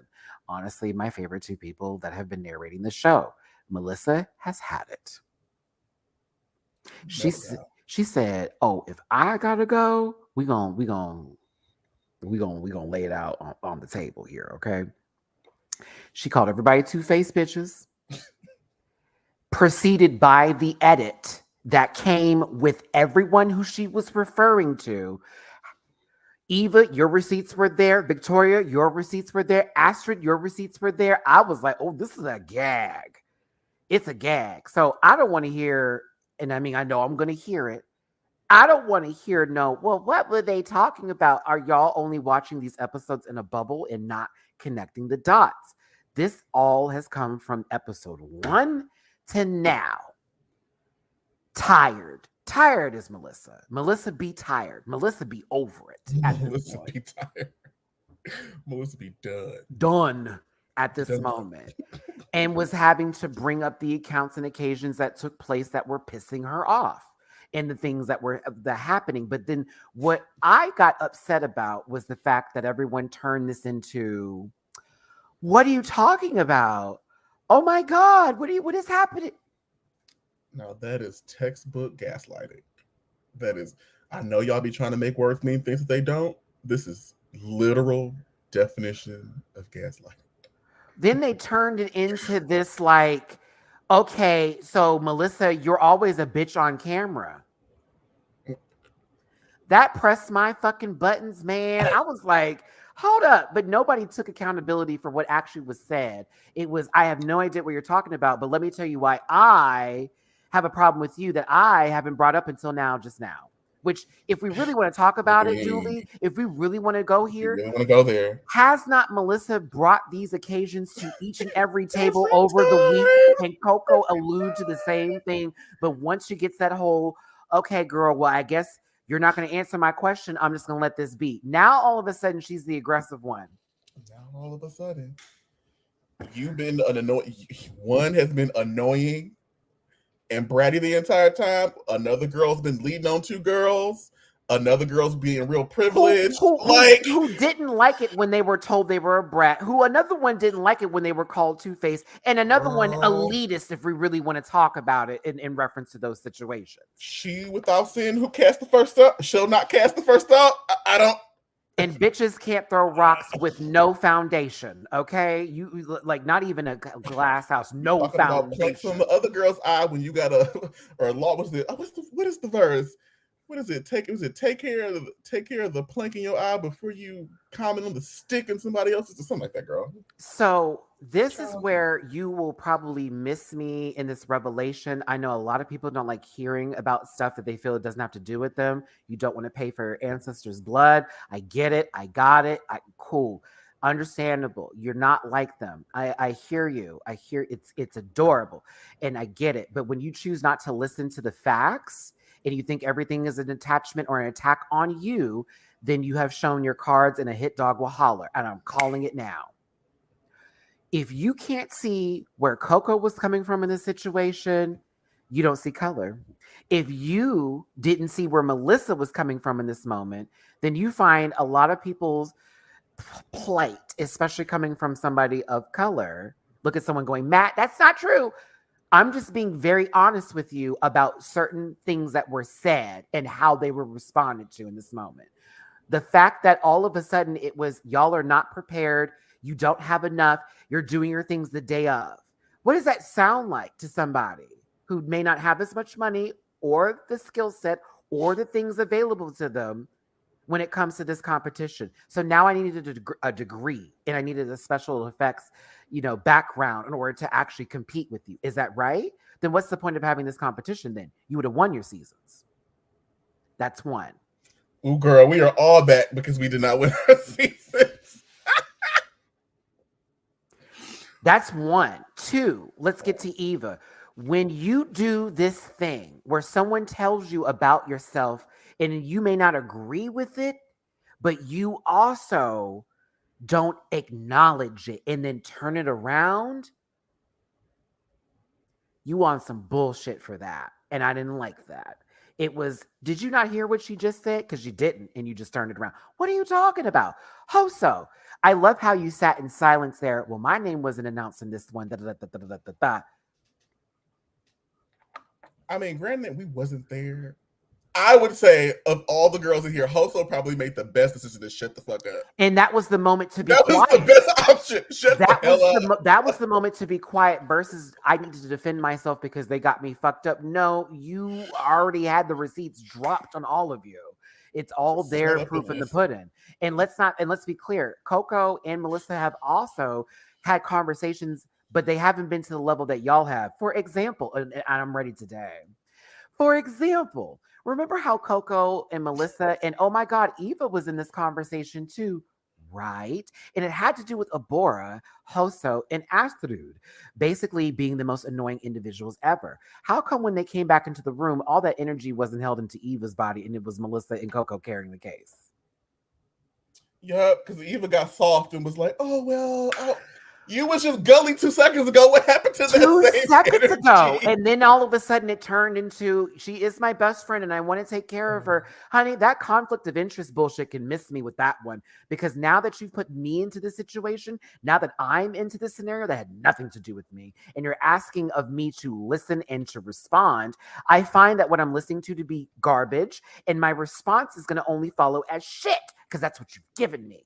So you do stuff that can be considered two-faced because you don't like her there, but then we get over here, girl, I get it. I know it's a lot. Girl, nah, chop.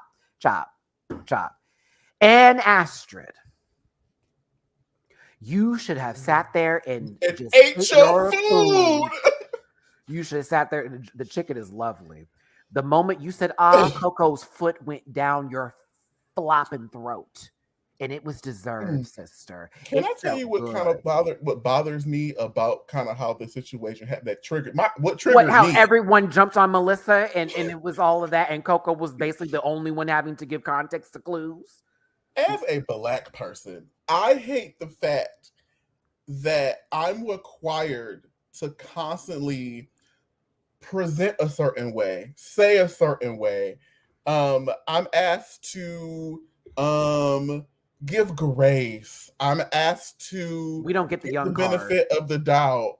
It's her first Um, time on I'm TV. asked We to don't get that. not express my anger or to express my discontent a certain way, regardless of what the circumstances are. That moment when when I am having a moment, then all of a sudden, before I even get there, before it's like, oh, Jamel's so professional. Oh, we love him. Oh, he's so great. Oh yeah, you're work girl. But as soon as I go off, or I have a bad day, or I have a moment, then it's, oh, you're aggressive. Oh, I was so scared, and I thought they were gonna hit me. And it's And like, that was what is used. it? And it's funny because y'all were praising Melissa just the fucking other day about, oh, Melissa's the one in the ring. You should be worried about hyping her up because she's a bad bitch. Now all of a sudden she's expressing herself. She's aggressive. She's angry. She's attacking us. All of these Yeah. words. Better yet, Victoria, you that was some hoe ass shit. Why don't you throw your drink?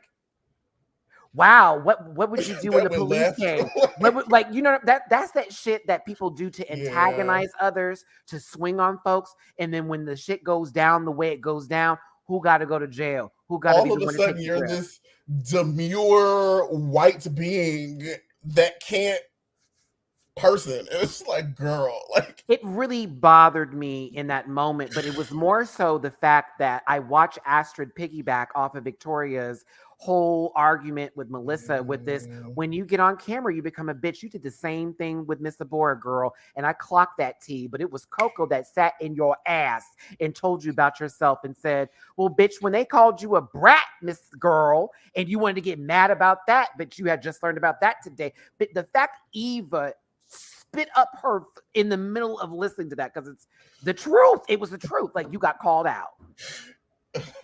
Not Coco talking about, I thought about throwing my well, drink at my that drink. point. Well, yeah, it's just, why is it that you have the privilege to show an array of emotions, to you show a complete battery of emotions, you have the space to say and do, but me as a black person, I am required to make you comfortable.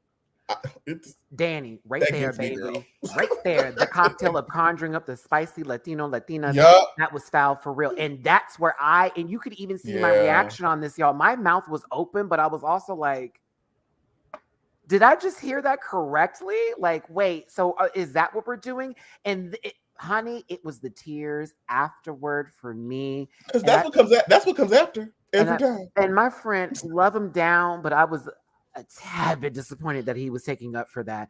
Oh, we all get emotional. I'm like, you giving a whole lot of excuses for somebody, but you giving all the blame on the one person who's showing their frustration, and you're asking of Yeah. them in that moment when we all have been those people to lose our grip. You know what I'm saying? To lose ourself and have to just speak and just get it out. And guess what happens? That's why sometimes you just have to listen to folks' stories. And then you can really, oh, I should just listened. My bad. I didn't even know I was doing that to you. That's how this should have went down. And she could have been like, save it, girl, and all that, but they didn't receive nothing that she said and turned it and flipped it into her being this angry, raging bitch on camera, which low-key we didn't see until today. So now all of a sudden she turns into a raging bitch on camera because I didn't catch that the first time. Coco, you cleared her. Cleared Astrid. It did. Cleared her. Then had the nerve to be like, well, she may be going home, and so can you, bitch. Like, it was Astrid having the need to say anything when she is literally Baby, 2 days ago, you was 2.5 seconds away from going home. So how dare you? You didn't even know how you were going to continue in this competition without Hoso, dependent upon a soul, dependent on whole soul. Like, what are you talking about? Like, this was aggravating me. Look at you. It was worthy of spitting your drink up. Like, oh, because that's something. Because that's how you knew Eva agreed with what Coco had said. Because it was very much, yup, that's the moment.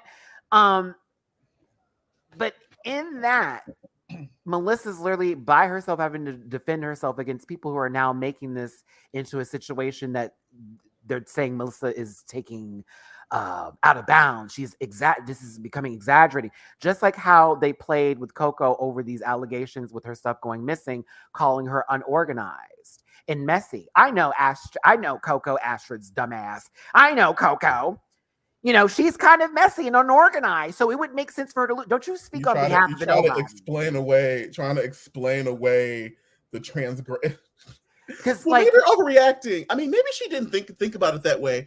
I mean, maybe you're just being sensitive. And it's like, baby, she called me everything but a child of God, and I'm supposed to give her the benefit of the doubt. I know Coco. She did all this, that, and the other. First of all, are you running to the clinic with Coco to get her test results back? Because I know you're not. Are you making sure that her lights are paid? Because I know you ain't. Are you licking that dick and sucking that ass at night? I know you're not. The 3 F's: feeding and financing.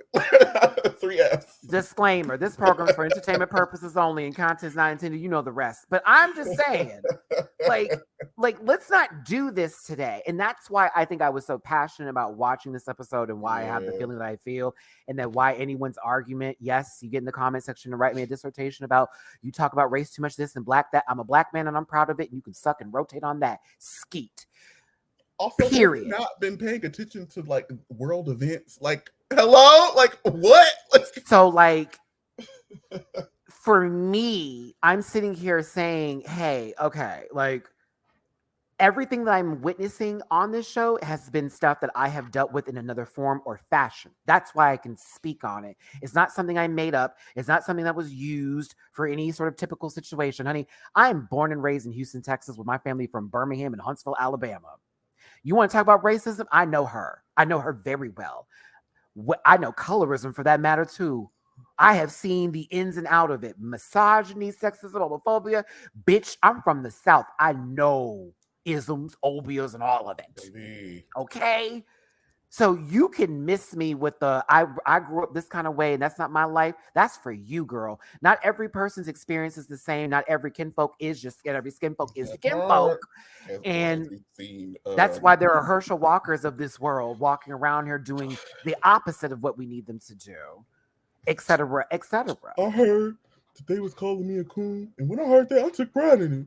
Because if you're from the country, you know, that's the smartest app. And we can't use that word, Dooley, because that word is considered, we have to use trash panda. Oh, I'm sorry. Pardon me. It was a little low, so it may not read on it, but I would say a trash panda. What is a trash panda? Well, think of something that digs through trash and climbs trees and gives me a rabies. So that's for the Nintendo gals. But like, you know, it is these moments where I watch these conversations happen.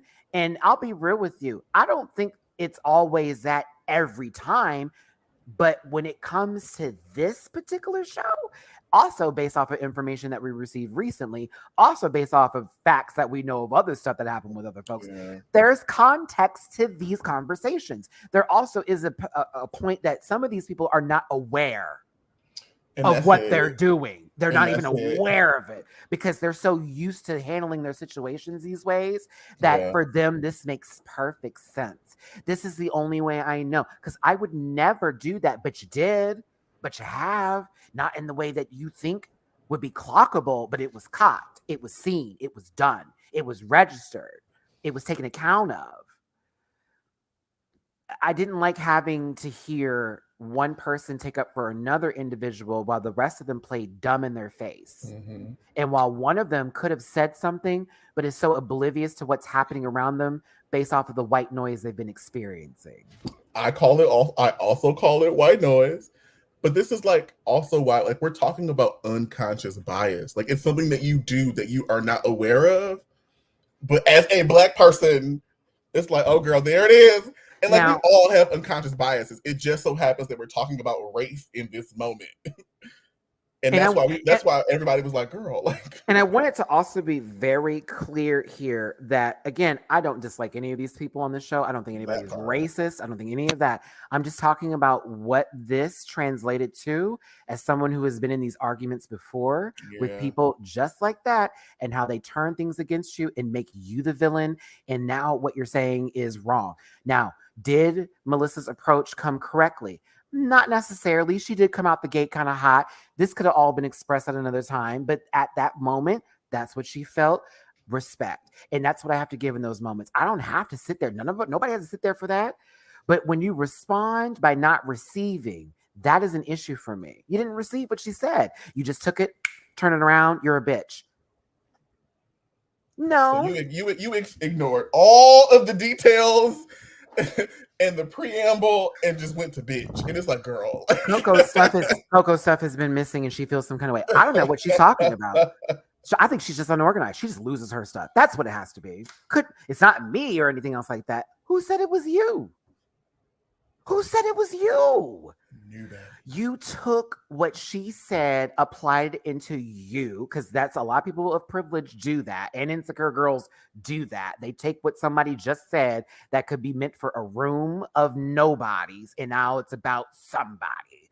Like, stop it. That's why every time someone gets mad at me about some shit and they take, you know how I go through them comments, Julie, and I have to share some with you. Like, do you see how someone missed the entire context of the conversation? Because what you did was you didn't listen to the full moment. You heard one thing. I'm going to stop the video here and tell you how I feel. That's not how that works. How about you finish it and then make a decision and then come back to have That's why these conversations are 2 hours plus long, because we're talking about the full bit of it. We're giving you full context. I'm not just giving you, I heard this moment, this is my judgment, pass. I want to bring up situations that have happened here. Now, Victoria, where I had left my body, my soul had just ejected from my body and said, I will not today, is when you started to get emotional and try to play in Melissa's face with this, we're a family and that is not okay. 2 minutes ago, you were in the fire, letting it burn. You hoes ain't ready. You all can't get dressed. You all be doing stuff last minute. Meanwhile, I just showed you doing their last minute stuff too, sister. So what is it? What is it? Then bother. Oh, go ahead, man. No, I'm sorry. Then it was right after that. Well, I don't know what I can do. I don't want to go out there. It's like, what are you talking about? What are we doing today? Like, oh. Coco, after 7 episodes of saying the same thing to the same folks, I would have blew up too if I didn't know this is how my response would be perceived. That part. Which is why I say, what? Oh, it's going to come out. Go in. My favorite. I mean, I don't understand. Like, if you felt that way, why didn't you speak up? Are you because joking? When the girls speak up, this is the bullshit that happens. This is the bullshit that happens. That had pissed me off a whole lot too. I was kind of like, what are you talking about? What do you mean? You should have said something like you White said to their face. Black folks, men do it to women. Masculine folks do it to like. It happens at multiple levels, but like you want these folks who are marginalized to speak up. But when we get the courage and the opportunity to, I gotta go that way. These kind of conversations are what happen. It drives me nuts.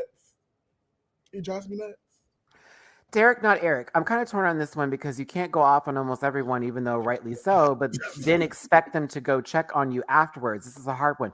So you're missing something, Derek. She wasn't expecting them to go check on her. She was already checked out. The only person in that moment that needed to go check on her was Coco, and that's what was done. Happened.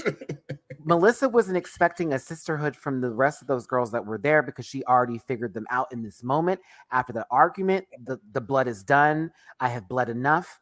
I'm finished with them. Coco was the only person who needed to go there. She wasn't expecting them to come over there and say hello and hi to her. And when I remember her from what she was saying was like, they're all just fake and I can't handle that no more. That doesn't translate into come check on me and tell me I'm good to go. That's very much, guess what? We've done this how many times? Like Coco just said, 7 episodes we have been filming. I can only imagine the hours that has now been put into play that they have actually been on an set. hour. And this has been going on with that. Oh, hell no. Hell no. I would, after I just read them girls, I would have walked off, sat in another room like Megan on Bad Girls Club after beating up them 2 ladies in Mexico. And you know what I'm talking about, Julie, when she was holding one tap, and they had to put her in the corner to sit down with her whole titty out. That'd been me. Titty right out. So, you know, I just, when this whole crying bit happened and Melissa's talking about leaving, come on, we're a family. No, no, no, no, no, no, no, no, no, no. We don't do this. We don't do that today. Cry about this later the next day, maybe, when we can be like, I'm sorry, I'm sorry. This was dead ass done in the middle of all of this going on, and you now want to make her feel bad about going off on you. That's tea. I Matt, she was emotional because it was a hard to do. No, no, no, no, no, no, no. Yeah, she was emotional. And that's fine. But she took that time, just like when Aquaria did that shit to the Vixen. It's a form of control. Like you control the moment through the tears, which The is also narrative considered makes violence. Melissa the person who's in the wrong because she made somebody cry. And that is what has been used and perceived against Black and POC people of color. Those tears have put men in jail, have put men to death, You have took it done out of my mouth, Matt. like that. Emmett Those Till. tears Emmett Till. have That woman literally is still taken alive people's today. lives. So when we look at these moments, we're not saying that what Victoria did is literally taking Melissa's life. Please don't take us too literally here. I know how this generation works. Take it like this. That is where the narrative will then be placed on Melissa for the rest of whatever she does by fans of theirs, because Mama did not want to take into account. Guess what?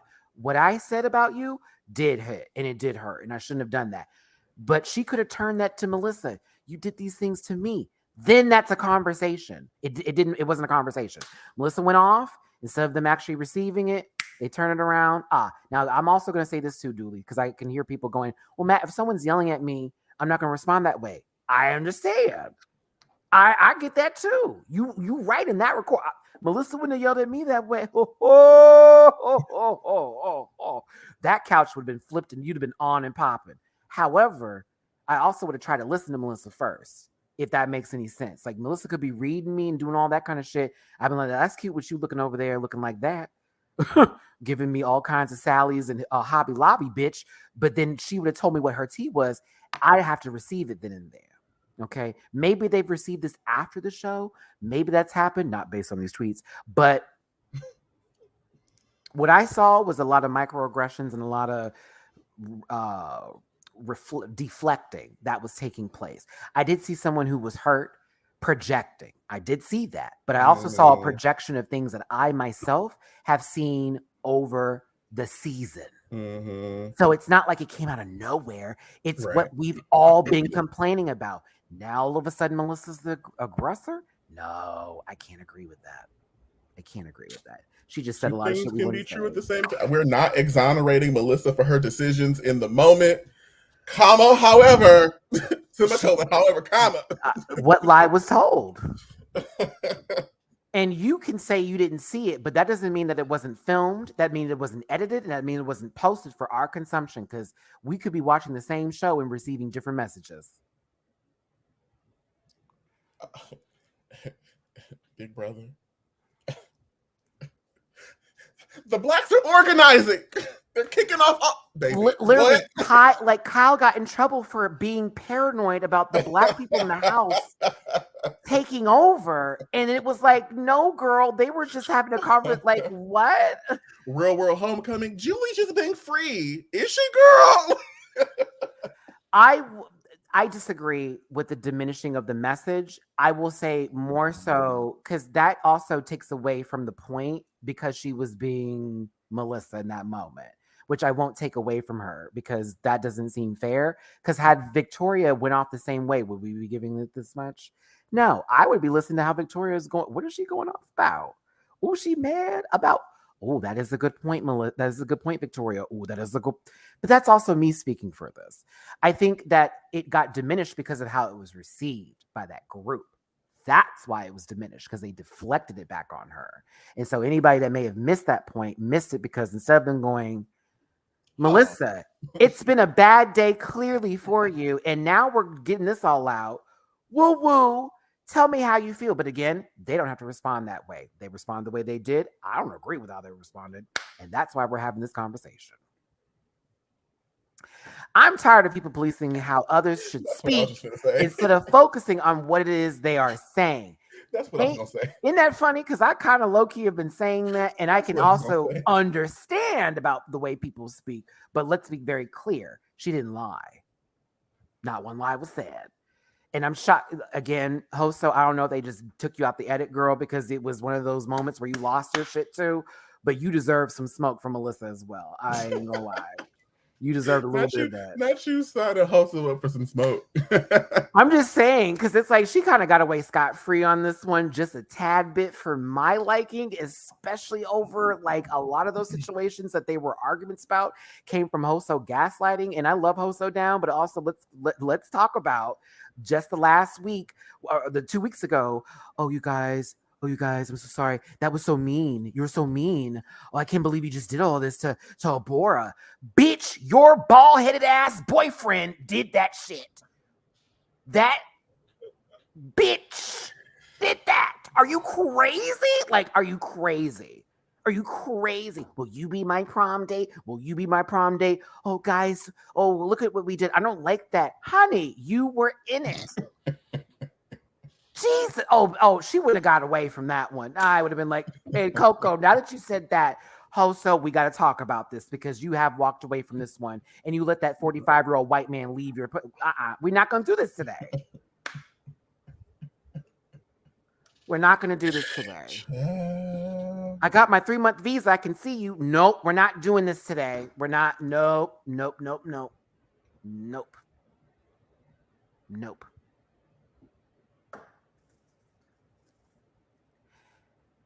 That part. Then said that in front of all of them who already feel like this is uncomfortable. This is not how you do. So we gotta non-monogamy. sit there. This is a terrible example. And we're just gonna let them. They're kids. They're having it. Well, one of them's kids. We'll let them have a good time. No, I'm not gonna watch the story of Pocahontas happen again in front of me. I don't think so. Not these white men are dangerous. Colors of the Wind, my ass. Okay. Man, shut up. Wow. And what does that have to do? We all cry when we care. I cry, bitch. I cried a drop. Ask this one. She do be crying. But what does that have to do? She do be crying. It doesn't take away from those tears being weaponized. It doesn't take away from the entire argument that just happened in itself. It doesn't take away from it. It doesn't. I'm so sorry. But I care. People can care and still do things to hurt folks out of caring for them. Well, does that mean every time I cry, that's you taking it too deeply? That's you taking it way too personal. And then also, that was an I moment, and we're talking about Victoria. Just want to be clear so we understand this ain't about you, me, Dooley. We're talking about a show that's been edited for our consumption for this hour. And this is what I got, this is what Dooley got, and this is what we're talking about. You may not see it that way. That's fine. I can agree to disagree there. I also can move on with my life, wipe my ass, and brush my teeth. Let me also, I feel like this is a great place. I just want to be clear, and we can do a disclaimer after. But like, we are not saying these are bad people. Like we are. That's not what we're saying. And I feel sometimes they feel that way when we don't. Right. We are not saying that these are some. We're not calling anybody a bigot or like that's not the energy or like the reason. We are pointing out the trajectory of this conversation, the consequences, the characteristics, sharing our experiences and our analysis of the situation. That's it, girl. So I don't want to see nobody in the comments. So you caught. That is not what I had said.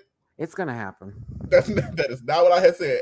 It's gonna happen, and I'm at the point of being okay with that because I know what I'm saying ain't on some bullshit. I also know with the 36 years I've had on this earth, my time, my presence, and my place has been presented, and it has been established, and it's been done. So I know what I'm talking about, as I know that Dooley knows what he's talking about in these moments here. And I also recognize that there are people who like to play the question game and change the narrative. Not saying any of y'all did that, but I'm prepared for whatever this will take and whatever will come from it. And I will delete as I respond. Question, do you guys think that the Dragula fandom are now becoming more toxic as it is? Let's just say drag fandom. let's just say drag fandom, David. We don't even need to do Dragula or Drag Race. I'm just going to say drag fandom in general. Reddit in general. Yeah. It's kind of gross, just to It's be real. weird. Thank you. Hybrids and water. And actually not giving a fuck when you leave this. You know what I'm saying? And minding your business and paying your bills. There you go. There you go. Hybrids and water. And don't fuck everybody. Okay, listen. Yeah. Okay. But like the fandom in general is ridiculous at times, to a point to where I see people making tweets up that are actually non-factual just to cause a stir in engagement. And then people then take those and turn it into think pieces. And it's like, girl, she made that up just to see y'all. Everyone was in on the joke, but you. And now all of a sudden, it's now a deep discussion when it really didn't have to be. Nothing. Like, yeah, I think a lot of stuff. I was like, we can talk about that topic for an hour. I think it's the promise and hope of like being viral and being a sensation because of some moment that you had on social media. I think it's that, plus this consumption of drag, and people tied together consuming something on television with knowing the art form, and then if there's a sense of entitlement, and that works in a weird. I can't tell you how many times I done been at the club to see a show, and some drag race gay went up to a queen and was like, "Oh, this is giving Roxy Andrews," and it's like, no, this is giving that person's name. Or you're sitting in the audience and someone goes, "Oh, she looked a lot better on TV." Or I don't even know who that girl is going before her. Has she been on Drag Race? It don't fucking matter. It lets me know that you're not here for the dolls. You're not here for the show. You're not here to support your local artist. If you like Drag Race, say that. But that's different than liking drag. I tip girls that are uneven and off balance, bitch. I'm going to give her at least $1. At least $1 to show my respects, unless I can see that they are, somebody doing a black performance, and then I'm gonna turn my back on them hoes. One of my favorite shows here in New York is hosted by my homegirl Keisha Carr, but it's called Star Search, and all the amateur drag girls pull together whatever they can and get on that stage and give whatever it is that they want to give that day. But it's all about polishing the queen and like helping them become a top drag queen. But like, that's a process.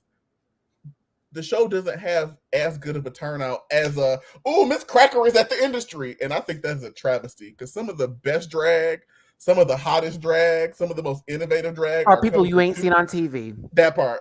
Are people who are sitting there at your local bars, at some establishments that you can actually get into and see them perform weekly. And there may not be a lot of people in there, but they're going to give you heart, soul, body, mind. I have respect. And that's ignoring the fact that all the girls that you've seen on TV started as local girl. Hello? The girls know. Trust me. Julie has seen me in action. I'm going to the ATM. I am pulling my money. Can I get these in ones? I thank you. We be out here, girl. Here. I do not play that, okay? Like at Black Girl Magic, honey, everyone got tipped that day. I don't even know half the performers didn't care. Baby, we watched Maxi Glamour get up there. We was like, I don't know what that was, girl, but here, girl. I watched Maxi Glamour get up there and low-key piss paint on the stage and playing. And it still was tipped. We still gave her time. Like all of that.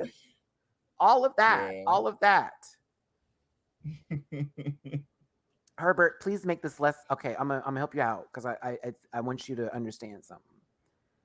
I took your comment and I made work of it, because it's not you who I'm attacking. You took that personally because I read your comment and you made it about you. Brother, sister, whatever you want to be. I just took your words and I applied it to a general audience. Okay? If you feel I am pointing at you directly, I want you to take down your defense system, bring the gun down slowly. Now I'm addressing you. Okay.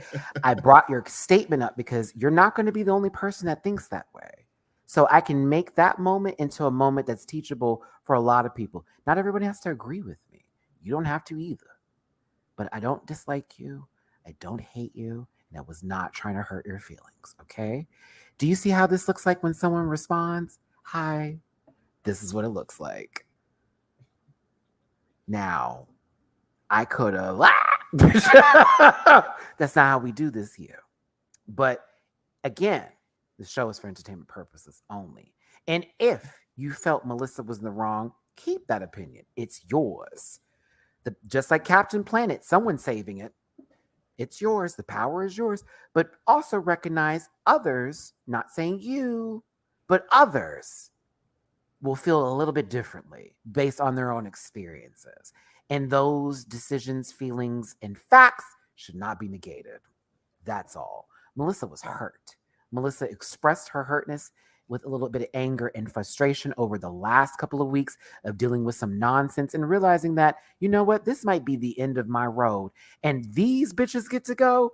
Fuck all of that. I'm saying what I need to say and I'm bouncing out. But there's also probably more to that than just what's happening on our television screens. Shout to production that was by her, though. That was sweet. And Coco went there to go check on her sister. I love that. That's how I knew Coco was a down ass bitch. That's the real Coco one. said, "Let me go check. Hold on." First of all, Coco, you have no excuse to not be at DragCon this year in Los Angeles. You better not show up the week after, the week before. We're going out to lunch and dinner. Don't play, okay? And also, and I had said this about a lot of the queens, and so I was like, I'm gonna have a nice little sit down with some family. I know my drag mother Honey's gonna be there, and I'm trying to get some other folks. We're gonna have a nice sit down panel. My drag family, the whole works. I'm like, we're gonna do a nice little dun. I'm making it happen because we need it. We need it. The writing was on the wall, low key, just from the fact that she was ready to go. And I want y'all to also take this as an example of how everyone's mental health is different and how everyone responds, reacts to things is different. Baby checked herself out before it got there. Melissa had enough and it went into a different route. She had it officially. Enough. It was definitely, it was completely enough. Like, I don't want to do this no more. And Melissa's way of dealing with that was different than other places and the people. And by all means, I'm glad Coco was safe. If Coco had dropped, I'd probably stop watching. I'm not even gonna lie. I probably would have stopped. There's no way I'm about to sit through the rest of the season with nope. It wasn't gonna work. I mean, yeah, I would have watched it. I'm definitely lying there. I would have definitely watched it. It just wouldn't have been the same. It would have definitely just been like, whew, this is gonna be boring. Hell, it's gonna be boring with Melissa gone. Hate to say, I know the whole show got a rest on Coco's. Eva's in Victor. Imagine Asher's top 3 and then has become the narrator. That'd be interesting. What if they bring someone back after this episode? Ooh, because technically she quit. So what if they're like, she quit. Shit. So we gonna bring back. And that would be Abora, right? Yeah, because no one went home. No one home. Holy shit. That also would be a mess though. Like,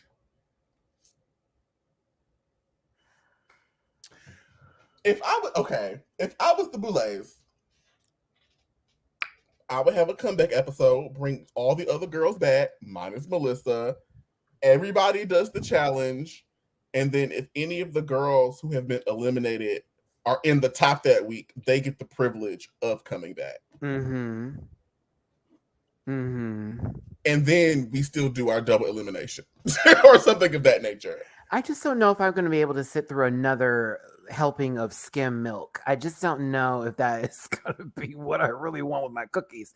No, ma'am.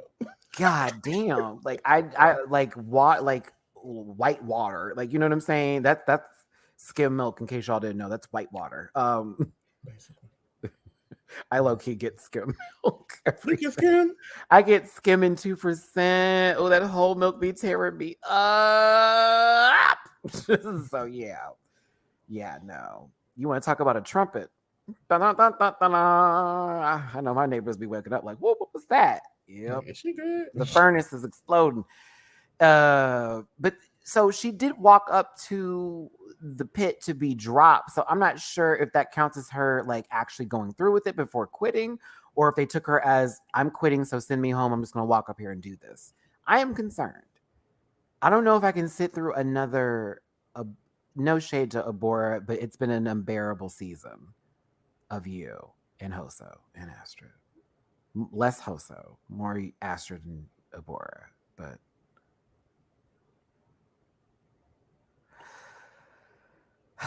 we'll see. We'll see. Dooley, what any last thoughts for this episode? I think we have said everything that has needed to be said, baby. I may have lost some subscribers today. I'm okay with that. I said what I said. I meant it. Say what you need to say. I gained. But no, I again, I don't mean no disrespect to anybody or to anyone on this cast, crew, presentation wise, drama talk, all of that, and then some. But like, if I can feel what is happening on my television screen affect me in a way to where I have been in those moments, I'm gonna talk about it. I'm gonna talk about it in detail. I'm gonna break it down with you. And also, this is just this is facts, Dooley. I know you can agree with this. This has been a great fucking season. I was just gonna say, at a minimum, this is great television because It's been a great yes, talking about it. 2.5 hours we've been talking. And this is episode 7. That never happens. Normally, this gets really tired and boring around this part. No, ask UK season 4.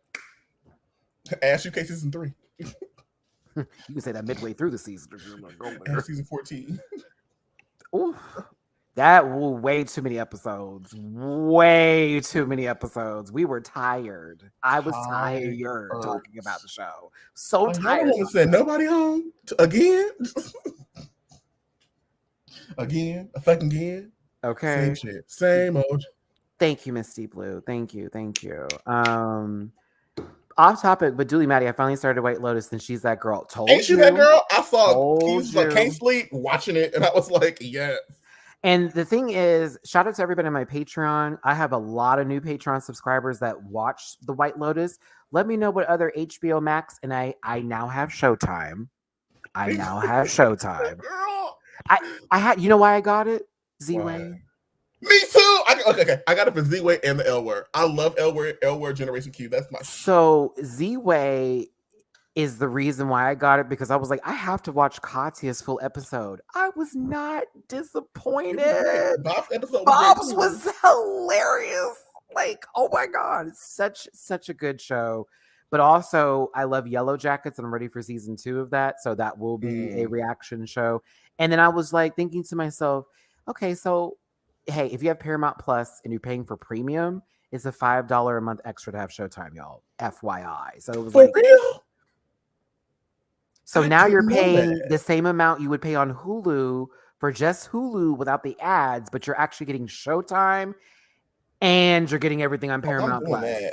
So my bill is now 14 something a month, and I was like, oh, this a pop. I have Paramount through Amazon, but I wondered if I can add on Showtime. Yes, because Amazon is connected through Showtime as well. So I would check out the prices for that too. So yeah.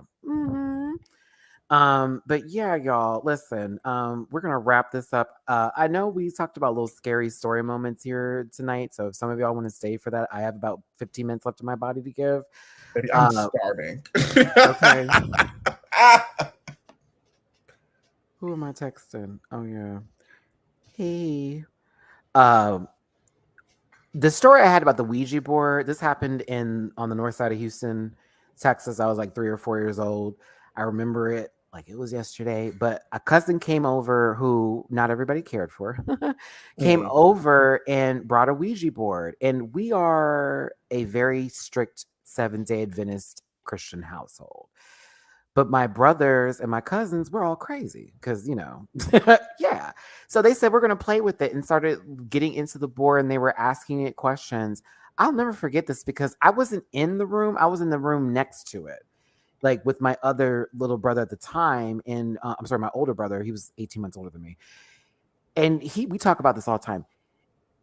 The room we were in went pitch black. It is 3:00 in the afternoon. It is 3 in the afternoon. It's still something that traumatizes me when I get in the dark now. The room we were in went pitch black. Their room was bright red. I'll never forget that shit. And it was so weird because they asked this question about did someone live in this house before us? They were like, no, because they built the house. So we were trying to see if someone was playing. And they said, well, did someone get buried underneath the house? And it pointed to yes. And it was like, excuse me? So that's when everything went boom. I'll never forget it. And it scared me, Dooley, because it's the fact that my brother can actually speak on it with me. Like, yes, I saw what you saw. The whole room we're in went pitch black as if everything outside turned into night. Their room went red. And then we saw somebody sitting in the corner. Everyone screamed. My mom walks in the room. Everything fades into regular. Creepy as shit. She didn't see none of it. But the cousin saw it. I saw it. My brother saw it. Ruined. I have never wanted to touch that board ever since that day. Ever. No, thank you. I'm big into spirituality. I read tarot, I do the astrology, I do my divination, but like even I would not. I don't play with Ouija boards. You're asking for somebody to enter. I don't play with Ouija boards. Nope. Like, But yeah, I will never forget that. It fucked me up about going to sleep in the dark for the rest of my time on this earth. Still does to this day. I still think something's in the girl. I'd be like, I just saw it was like a very tall figure. I just remember it being a very tall figure, didn't have on any clothes, slumped over, and was just looking. And that's when my brother, older brother, had saw it. And then my cousin caught wind and everyone freaks out. That's when my mom ran up the stairs ready to cause havoc. Like, what the fuck is going on? She saw the board and got pissed. And she should have. Pissed. You brought this shit in my house. And my mom, we did a whole prayer circle and everything. We sat in there. I was going to say a prayer, open the window, sage it, and throw some salt in the corner of your home. Prayed for the rest of the day. It was very much a prayer warriors, y'all. If you've ever heard hey. We were in there and then it was going on and on. We got prayed over. When we went to sleep, prayed over when we woke up. Nothing to attach to these children. Now, that one cousin that brought the board over ain't never been the same. I'm sure Now, that one, I don't know what happened to him. I haven't spoken to him in years. But he was everything was bad for him throughout the rest of his life. Everything was always fucked up. And I was like, child. So yeah. So I say to all y'all with that story, don't play with things that you don't want to find out about. Do not play with things you don't want to find out about. Never gave us a name though. That was the creepiest part. It was just questions we were asking. When it got to that yes, that threw me off. I was like, excuse me? Should have just been minding my business in the other room. No, me and my other brother just sitting there like, okay, we're gonna watch from this far. Could have been a sacrifice that day. I don't think so. See, so that's why you don't do tarot. I've been told in my religion that's demonic. So, like, for me, I do be sending you tarot videos and you do be ignoring my tarot. And then I have someone who wants to do it. I had someone in my life who's no longer in my life that used to do them for me, and that feels like that was negative. Seeing as how they're not in my life anymore. If you ever get curious, I'll do it. I'll do it for free. I'll do it for you. If you ever get curious. I always second guess myself when it comes to those things because, like, my mom placed in my brain, if you invite them, they'll come. Don't open doors you can't close. And I'm not ready for that. Like when my ex told me he saw my mom sitting by my bed, that fucked me over. And he has a sixth sense. I will agree. I dream about dead ancestors all the time. Yeah, my ex did have a gift. I will give him that. My ex definitely saw some things that were unexplainable that would blow my mind and would talk to people. Like, do you know someone's name and all that kind of shit? And he'd be like, oh my God. Like, that shit used to creep me out. So when he told me that day, I was like, Mhm. I don't play with that stuff. I do not play with it. And I remember telling my aunt, and she was like, we got to take Matthew to church and get him baptized again. They've gotten him. You They've got another gotten him. baptism. Like I'd have to go through the whole process to get baptized again. Shit. Amber, have I ever seen a ghost? Okay, I guess I'll share my story. So I read tarot, I interpret astrology charts. I do a whole lot of like spiritual stuff. I do a lot of like divination. I really love a jar spell. How big was the TV? Sorry. Have I ever seen a ghost before? So for me, like I'll think I see a person or something in the corner, and then I'll turn, and it won't be anything. I think the closest thing, and I'll tell the story. So my biological father died when I was a young person. I was in between. It was almost my third birthday. And my grandmother, so his mother, my Granny Charlene, will always like as a young person and like as a teenager, my grandma will always talk about seeing him in her house. And I would be like, Granny, what are you talking about? Like, my grandma just talking. How there were a couple times, so like I have not seen him in the house, but like let's say for example, like my grandma would be like, oh, you look just like your daddy, or I remember a time when your daddy do da da da, and like the TV would turn off, the lights would flicker, we would go to sleep or get up, and like stuff in the house would not be where they were. And so I think because of like their connection, like she had a lot more time with him than I did. I was a baby. So I think maybe that could contribute to why there was more of an active role or why she had those experiences. But there were several times when I was visiting her and she would be to bring up my dad and weird stuff around the house would happen. So I've never seen a ghost proper, but I have seen unexplainable or supernatural things happen in a space. Sometimes I have prophetic dreams. I hate those. I've I had hate prophetic them. dreams. Hate them. I dreamt about my seventh grade science classroom when I was in fourth grade. Like I walked in, and I was like, "Excuse me," or like I'll see like a snippet of a situation, or like I'll wake up and hear a song, and then like later that day. See, it's crazy you say that because like I don't dream as much as I used to, but when I dream now, it's very interesting. It's so not what it used to be. I'll be very honest and say this. In every dream I've been having, my mom has been in every dream.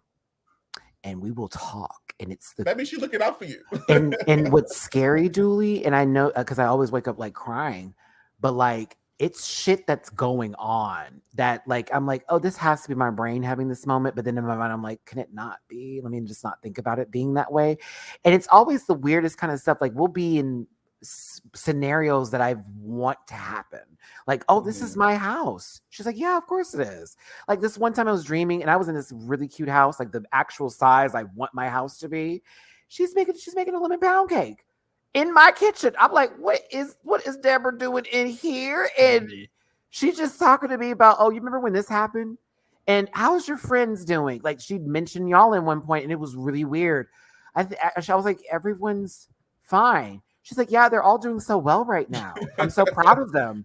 I love Jamar. Never met him. You know what I'm saying? Right. And it's like, what the fuck? So that shit really blows me when I wake up because I'm like, it seemed like I was sitting there for a week and I was just having my entire life. And then I wake up and I'm like, oh no, I'm still here. So then I get really sad, but then I'm like, okay, no, maybe just let me break this down. Let me think about what she's talking to me about. Shit blows my mind. But yeah, every now and then it happens. This apartment that I'm in right now, I dreamt about in 2013. Really? I was asleep over here. Y'all might not. My bed is right behind me. I had this vivid dream. I was in this bed, sleep, and in the dream. So there's a window. You see the window. I was woken up by the sun coming through the window, and I was hugged up with some man who I haven't met yet. But I was in same way that I chose to sleep in the room, same orientation of the space. And I was hugged up with some man, and I was woken up by the sun. And it was just like in the dream, it just felt like a sense of like, okay, girl, like you did that. Like these things that you wanted for yourself have come to fruition. And I woke up and didn't think nothing about it. Fast forward almost 10 years later, when I was looking for an apartment, Mm-hmm. and you know how I found this part, how random that shit was. And I walked in, I saw the bedroom, and I said, "Excuse me," but that's also how I knew that I was supposed to take this unit. I mean, not to give my business away, but you remember what I told you about this apartment that is connected to us. That was really fucking weird. And I was like, wait, you used to be girl. And the apartment number wasn't that far away from mine now. And it's like, oh, that's kind of crazy. But yeah, y'all. Baby, I can't hit the lottery, but I be dreaming about random life happening. I'm gonna tell y'all too about that sleep paralysis. I have had that was unfortunately the majority of my sleep when I was around 7 through 12. I would wake up in the middle of the night and not be able to move. And be panicking.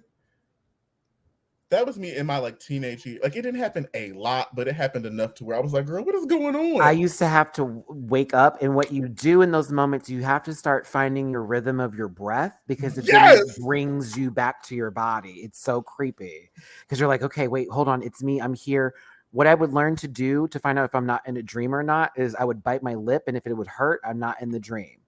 I would pinch myself in the dream. Yeah, if it didn't hurt, like because I used to have chronic nightmares, so I'd have to wake up. I'd have to find ways to wake myself up because I would know, oh, this is about to get really scary. Whenever I ended up in a house and the lights weren't on, I knew. I was like, oh, I'm in a bad dream. I'm in a very, very see something running across real quick. Oh no, I don't even investigate. It's closed. Have you ever astral projected before? I want to say that I have. Only because I was doing SALVIA. Oh, well, and girl. I did leave my body for quite a bit. And my friends can actually attest to that because they said you went into some other world, and I was like, I fell back into my body. See, that's a story. But we were trying that out. It was during Hurricane Ike. I remember I left my body and went and became a game show host in Japan. I had that job for quite a while. I was rich, but not like so rich, but I was at that point where I didn't care about anything. And I remember like I was closing. It was so crazy because they're like, Matt, you were tripping for like just 15 minutes, but it was a month that I felt like I was somewhere else. I literally was ending my day at the show, closing up. And I remember just literally doing that and then falling, literally watching myself come from, I can't make this up. I can't make this up. Literally going across the globe and finding myself falling into my own body from I recommend not doing that, but like it was during my early 20s, and the girls wanted to give you like, let's try this out. We're gonna do this. That shit blew my mind, and I thought I woke up crying. I was crying. I was like, oh my god, that was real. It was real. It had to be real. There's no way it wasn't real. Yes. I've astral projected maybe 2 or 3 times. It was like I was just like in my bed, real comfortable, and it felt like I like passed through like a veil, and so like it felt like how like you not sleep, like you're rested and like you're comfortable, you're not asleep, like but it just feels like you're like I was really self-aware, but I also didn't feel like me, if that makes any sense. Exactly. I tried to get like in the projection, I tried to get up and leave the room, and like something would not let me get too far away from my body. It would pull me back. And so then I had to like lay back down in myself and just like you described, shoot. And then I woke up like, girl, what the hell? Like why I think it made me even more scared and why I felt it was real, y'all, is because I have a thing about dropping on roller coasters where my stomach goes like, wee. Literally, as I got there and I started to fall, I was like, oh my God, this is bitch. When I reconnected, Dooley, I put this on everything. It was the weirdest feeling. Like, that sound of Velcro, like slowly. It felt like that. It was like, I was like, oh. I remember going, oh. And my friend said, Matt, are you okay? And I was like, why? They said, friend, this is the Google translator. You were speaking Japanese for 15 minutes straight. I was like, Yes, what? They said, and it was coherent. You were on a talk show. They were literally just watching me and just recording the whole moment. Craziness. But yeah. Yeah. This is why Matt don't like to try stuff. I'm one of those, oh, we did it one time. Okay, that was cute. Never again. Bye. I can't make that up. I put that on God, and that's truth on it. Like that shit happened to me. I don't recommend it. If someone's like, "Oh man, I wouldn't touch that shit. I wouldn't." But yep, I left my body, and it was interesting. Very interesting. I just thought it was really crazy when they pulled the Google Translate up, and they're like, "You were literally speaking Japanese." But then my boyfriend at the time was speaking backwards because he did it too. He did everything back. He doesn't even know. He wasn't educated like that. Bitch, I'm like, kick lat. This motherfucker was literally, I was like, what the fuck is this? Knew exactly what he was talking about. I never again. Never again. That's crazy. We share that experience, and I talk about it every now and then with people, and they're like, I always wonder what that was like. And I'm like, I don't want to be like the guy in Insidious, though. You know. Yeah. That is something I like when they mentioned that shit. I was like, no, I didn't see no damn door. And thank God I didn't have to walk through some dark rooms because hell no, we would have went right back to the body. If I was no, hold on. I'm in my house. I'm not going through that door. Back to this again. No. There's a red door. I know who lives in red doors. Whores and killers. It's not doing it. Right. Okay, I think we're done here. It's been a good time, y'all. We had story time after this review. We also went in on this rant and review over this episode of Dragula Titans. Do me a favor and yourselves, hit that like button, share, and subscribe. Become part of this Rant Pack family. If you like Julie, you'll see him again on Sundays for the panel where we low-key recap over each and every episode that we talked about on the show. We are going to bring in White Lotus this week because now that most of the panel has caught up and the finale is this week, we need to we're going to do a game of who do we think is going to got, and that way we'll see what's going to happen here with that. I heard we were getting the promo soon, but not as soon as we thought they were going to come. So, because today technically was supposed to be the day they were supposed to drop, allegedly from your Reddit sources that are so that girl. And, I alluded to that while knowing the actual date. Sorry, I shouldn't have put that rumor up in the air, but I did get the regular date. I'm just not going to talk about it anymore since I know they watch. Hi, hello. They do. Maybe when we was dragging, we were dragging Italia, and the dude followed us afterwards.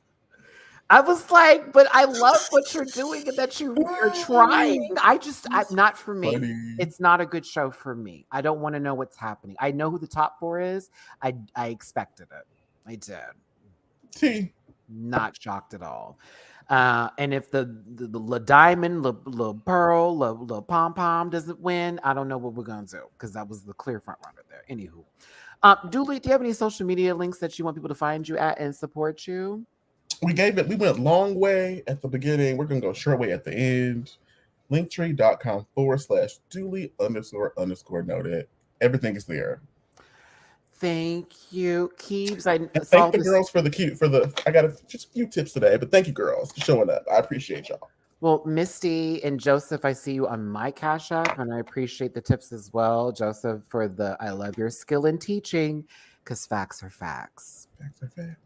And I may not drag as draggable as I used to do, but I also know the power of getting sued and suing. So that's why we do these things a little bit differently, because some of y'all are reckless. Let Be Callous show you what suing somebody for lying looks like, Tasha K. Okay? I won't be that girl. I wonder how she's going to collect them funds, because she don't got no money, right? And not in Africa. Because she's in Africa now. I did. Yes. Oh, you didn't know that she moved to Africa to get away from... But they're still going to follow her, because you can't... Now you know the IR and ESSA is going to follow you wherever the hell you go. Yes. And she tried to play it like it wasn't that. It's like, no, girl, honey, I think it was the episode of The Office when Jan was telling Michael, your credit follows you wherever you go, because he was trying to get on the train to run away from his credit problems. It's like, no. Oh, my goodness gracious. Y'all other neighbors are starting to come outside. Look, are you in New York? Chicago? East Coast?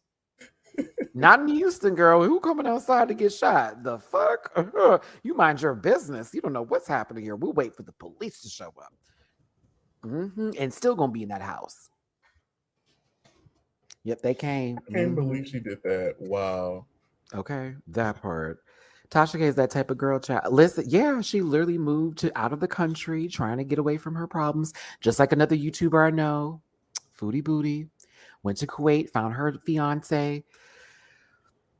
Oh, girl, so much happening in the YouTube streets. Anywho, y'all know me. It's at Matty Rants everywhere except for Twitter, which is at the Matty Rants. That's in the link tree in the description down below. Also, this reaction for this episode is on Patreon for as low as $1 a month. We have over 500 Patreons there. Some of y'all didn't do the dollars, which I appreciate. But if you want to join for $1, do that. And join the show. It's a good time. Also bookable on Cameo. Okay? Okay. Oh, you in Augusta? Augusta. So is it Nene Leakes throwing TVs up? No, let me not do that. She in a house, a rented house. Anywho, okay. I didn't know Keys was in Augusta. Augusta. I just assumed Keys was somewhere on the East Coast. Because I heard TV going out of an apartment, and I would assume it would have been like a high apartment building. Also, don't throw nothing out of your very tall apartment building windows. Crash and Keys are neighbors. How do I feel about the cancellation of Legendary?